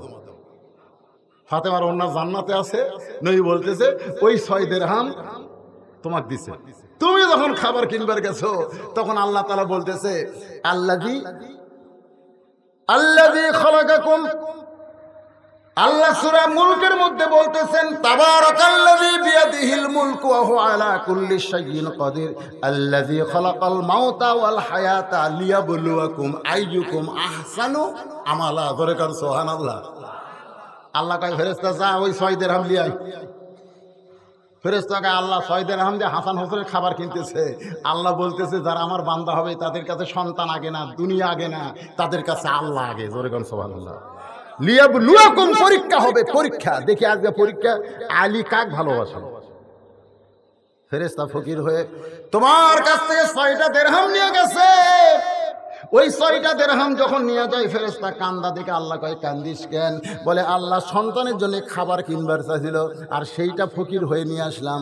আল্লাহ কয়, এতই যদি দয়া হয় তাহলে যেই উটের পিঠে চড়ে ফাতেমা জান্নাতে যাবে ওই উটটা বিক্রি হবে। যা। ওই ফেরেশতা উটটা বিক্রি করছে। 100 দিরহাম বাকিতে আবার 160 দিরহাম কিনেছে। 100 দিরহাম তারে দেওয়ার পরে বাকি 60 দিরহাম দিয়ে 2 বস্তা খাবার কিনেছ। ফাতেমা চিল্লায় বলে, বাবা ওয়াজ তো ভালোই করতেছেন, কিন্তু জামিলা আমার আগে জান্নাতে কেমনে যাবে? আল্লাহ রাসূল বলতেছে, আলী বলো বলো। আলী বলতেছে, ফাতেমা শোনো, আল্লাহ তুমি জান্নাতি নারীদের নেত্রী হওয়ার কারণে তোমাকে হাঁটে হাঁটে জান্নাত দিবে না। জান্নাতি নারীদের নেত্রী হওয়ার কারণে আল্লাহ তোমাকে উটের পিঠে করে জান্নাতে নিয়ে যাবে। জোরে কোন সুবহানাল্লাহ। কিন্তু উটটা জান্নাতের একেবারে নিকটতম এসে হুমকে দাঁড়াবে। ফেরেশতা বলবে, আল্লাহ উট এমন জায়গাতে এসে দাঁড়ালো, এখান থেকে জান্নাত তো পাওয়া যায় না। আল্লাহ বলতেছে, উট যদি না যায় টেনে টেনে নিয়ে যাওয়া লাগবে। ফেরেশতা কয়, আল্লাহ উটের কি ধরে টানবে? টানার তো কিছুই নাই। আল্লাহ তখন বলবে, আলী বলতেছে, আল্লাহ বলবে, ওই যে ফাতেমার ওন্না আছে, ওই ওড়নাটা উটের গলায় লাগায় দাও। আলী বলে, ফাতেমা তোমার ওড়নাটা উটের গলায় যখন লাগানো হবে, সেই ওড়নাটা নিচে ঝুলতে থাকবে। এখন এইটা কে টেনে উটটাকে জান্নাতে নিয়ে যাবে? এমন সময় বলবে, আল্লাহ, জামিলা তোমার স্বামী সব সময় দোয়া করতো, আল্লাহ যে বউটা আমার হুকুম ছাড়া ফাতেমার জন্য দরজা খোলে না, আমার সেই বউটাকে তুমি সবার আগে জান্নাত দিও রে ফাতেমা। আল্লাহ স্বামীর দোয়া কবুল করে ওই জামিলাকে সবার আগে জান্নাতে কেমনে দিবে? কারণ তুমি হলা খাতুনে জান্নাত। তখন আল্লাহ বলবে, উঠে এর ওই ওড়নাটা টেনে টেনে ফাতেমাকে জান্নাতে নিয়ে যাও। তুমি মনে করবে আমি জান্নাতে যাচ্ছি, কিন্তু তোমার পা, উটের পা পিঠ থেকে মাটিতে পড়ার আগে, জান্নাতে পড়ার আগে ওই জামিলার পা জান্নাতে চলে যাবে। আপনারা বলেন তো, এই আলোচনার মধ্যে মা বোনদের পর্দার কথা আছে না নাই? স্বামীর কথা মানার কথা আছে না নাই? হ্যাঁ, এই মা বোনদের জন্য একটা কমপ্লিট ওয়াজ আল্লাহর রাস্তায় আমি দিয়ে দিলাম। আমার মায়েরা যারা কষ্ট করে বসে আছেন, মা স্বামীক মানবেন, স্টার জলসা দেখবেন না, জি বাংলা দেখবেন না। আর স্বামীগুলোকে আমি বলতেছি, বাবা দরকার হলে প্যালাস দিয়ে ডিশের লাইন কাটা দাও, যদি বউকলে জান্নাতে যাওয়ার চাও। আল্লাহ পাক আমাদের সকলের জন্য কবুল করুক। সকলে বলে আল্লাহুম্মা আমিন। বাজান উঠা বসা করেন না বাজান, প্রথম মাহফিল রে, নানা ধরনের বিপদ আপদ মুসিবত আসতে পারে। আমরা একটা আল্লাহর কাছে সম্মিলিত দোয়া করব, অসুবিধা আছে? ইস্তিগফার ওয়া আস্তাগফিরুল্লাহ আস্তাগফিরুল্লাহাল্লাযী লা ইলাহা ইল্লা হুয়াল হাইয়ুল কাইয়্যুম ওয়া আতুবু ইলাইহি লা হাওলা ওয়া লা কুওয়াতা ইল্লা বিল্লাহিল আলিয়্যিল আযীম। ভাইজান এই যে শুনেন, একটা অন্ধ হাফেজ এক চিনেন আপনারা? যারা ইউটিউব দেখেন তারা দেখবেন মাঝে মধ্যে ওকে আমার সঙ্গে দেখা যায়। ও মাঝে মধ্যে দুই একটা মাহফিল আমার সঙ্গে যায়। আজকে আমার সঙ্গে আসে না, একা একা আইছে। এখানে মাগরিবের পরে কিছু সময় ওয়াজ করেছে, অন্ধ মানুষ, আধা ঘন্টা ওয়াজ করছে। 30 পারা কোরআন শুনে শুনে মুখস্থ করছে, অন্ধ মানুষ শুনে শুনে মুখস্থ করছে। আপনি কোরআনের যেখান থেকে খুশি ধরেন, ও আপনাদেরকে অনর্গল কোরআন শোনায় দিবে। শুধু কোরআন মুখস্থ করে নাই, কোরআনের বাংলা অর্থ পর্যন্ত মুখস্থ করছে। সে হাফেজ সাহেব ওয়াজ করতে চায়, কিন্তু জনগণ দাওয়াত দেয় না। মসজিদের ইমামতি করতে গেলে কয় কানার পাশে নামাজ পড়ব না। মুয়াজ্জিনি করতে গেলে কারেন্টের যুগ, সকেট ঢুকাতে লোক ঢুকে মরে থাকবে। অটো ভ্যান চালাবার পারে না, দুনিয়ার কোনো কাজ করতে পারে না। ধান কাটবার গেলে ধান কাটবে না, হাত কাটবে। কোদাল মারবার গেলে আগে মাটি কাটবে না পাও কাটবে। মানে ওর কোনো কাম করার ক্ষমতা নাই, কিন্তু একটা কাম করছে, সেটা হলো বিয়ে। ওই কামটা ভালোই পারছে। বিয়া করে যদি বউলে শুয়ে থাকতো তাও হতো। আপাতত 4টা ছেলের বাপ আছে। এখন সুবহানাল্লাহ তো তোলেন, ঠিকই আছে, সুবহানাল্লাহ কোয়া ঠিকই আছে, কিন্তু ও এখন কি করে খায়? বাপ নাই, মা নাই, সয় সম্পত্তি কিছু নাই। ও মাহফিলে মাহফিলে ঘরে আপনাদের কাছে একটু সহযোগিতা পাওয়ার আশায় ও দাঁড়ায় গেছে। ও পবিত্র কোরআন থেকে 2টা আয়াত মোনাজাতের আগে তেলাওয়াত করুক। আর এই ফাঁকে আপনারা যদি পারেন, সভাপতি সাহেব টাকা দেয়নি। এটা কিসের সভাপতি? মাহফিলের সভাপতি না মসজিদের সভাপতি?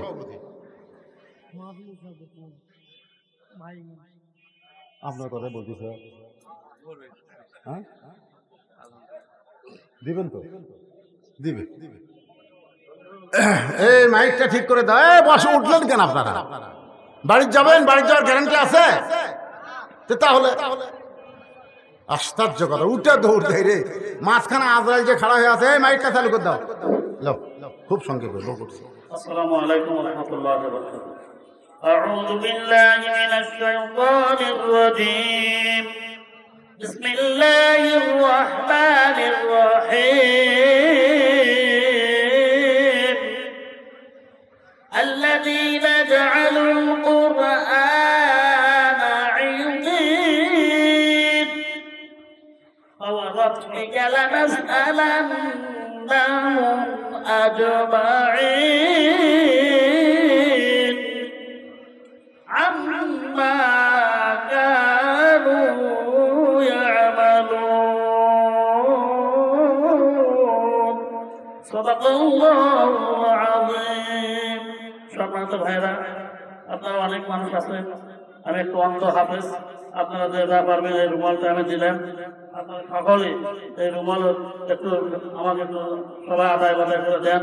পর্দার মায়েরা বোনেরা আপনারা যারা আছেন মা বোনা আপনাদের ভিতর থেকে একটু আদায় বাদায় করে আমাকে এখানে পাঠা দেবেন, কর্তৃপক্ষ আমাকে দেবে। এবং আমি অন্য মানুষ শুনে শুনে আমি একা শুনে শুনে 12-13 বছর ধরে আমি 30 পারা তর্জমা সহ আমি 30 পারা কোরআন শরীফ হাফেজ করছি। আপনারা সবাই আমার জন্য দোয়া করবেন এবং আমার ছেলে মেয়ে আছে, আপনারা সবাই একটু সাধ্যমতো আপনারা মেহেরবানি একটু আর্থিক সহযোগিতা আপনারা আমার করবেন। আজকে যদি বাংলাদেশে কোরআনের আইন থাকতো তাহলে আমার মতো মানুষের কিছু বলা লাগতো না। এই দেশ কোরআনের আইনটা চলে না, বিধায় আপনাদের কাছে আমি বলতেছি ভালো কাজে সৎ কাজে সহযোগিতা করা, এটা আল্লাহ পাকের হুকুম। আল্লাহ সবাইকে আমাদের ভালো কাজে সহযোগিতা করার তৌফিক দান করুক, আমিন। ওয়া আখিরু দাওয়ানা আলহামদুলিল্লাহি রাব্বিল আলামিন। আসসালামু আলাইকুম ওয়া রাহমাতুল্লাহি ওয়া বারাকাতুহু।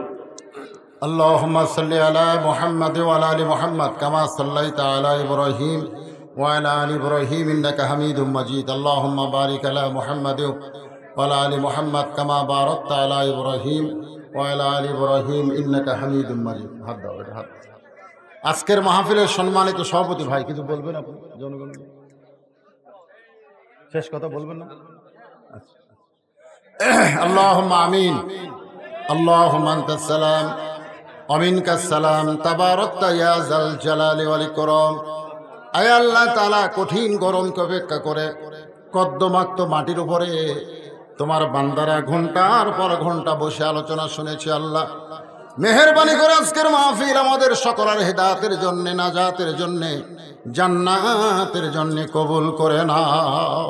আল্লাহ যারা কষ্ট করে মেহনত করে আজকের এই জান্নাতের বাগান লাগাইছে, আল্লাহ তাদের কষ্টগুলোকে জান্নাতের বিনিময়ে কবুল করে নাও। আল্লাহ এই মসজিদকে কিয়ামত পর্যন্ত কবুল করে নাও। তোমার ঘর মসজিদকে মহব্বত করে নগদে বাকিতে যারা দান করেছে, আল্লাহ তাদের দানগুলোকে জান্নাতের বিনিময় হিসেবে কবুল করো। আল্লাহ আমাদের মধ্যে যারা অসুস্থ আছে, আল্লাহ সুস্থ করো, অভাবকে মোচন করো। যাদের বাপ মা কবরে চলে গেছে, রব্বির হামহুমা কামা রব্বায়ানি সগীরা, বাপ মার কবরকে জান্নাতের টুকরা বানিয়ে দাও। আল্লাহ যে আলোচনাটুকু এতক্ষণ করা হলো, আল্লাহ আল্লাহ আমরা নবীকে মহব্বত করি, নবীর আদর্শ আমাদেরকে কবুল করার তৌফিক দিয়ে দাও। আল্লাহ যুবকদেরকে 5 ওয়াক্ত নামাজি বানায় দাও, মা বোনদেরকে পর্দা নিশাবেদা সালিহা কবুল করে নাও। যে যা নিয়ত করে হাত তুলেছে, আল্লাহ সকলের নেক নিয়ত নেক আশা কবুল করো। আজকের মাহফিলের সম্মানিত সভাপতি, সহসভাপতি, প্রধান অতিথি, বিশেষ অতিথি, সম্মানিত অতিথিবৃন্দ যারা আলেম ওলামা, হাফেজ, কারি, ইমাম, মুয়াজ্জিন, হাজী সাহেব, আল্লাহ সকলকেই তুমি কবুল করো। আল্লাহ সুবহানা রাব্বিকা রাব্বিল ইজ্জাতি আম্মা ইয়াসিফুন ওয়া সালামুন আলাল মুরসালিন ওয়ালহামদুলিল্লাহি রাব্বিল আলামিন। ওয়াজাল আখিরা কালামিনা ইনদাল মাউতি লা ইলাহা ইল্লাল্লাহু মুহাম্মাদুর রাসূলুল্লাহ সাল্লাল্লাহু আলাইহি ওয়াসাল্লাম। যারা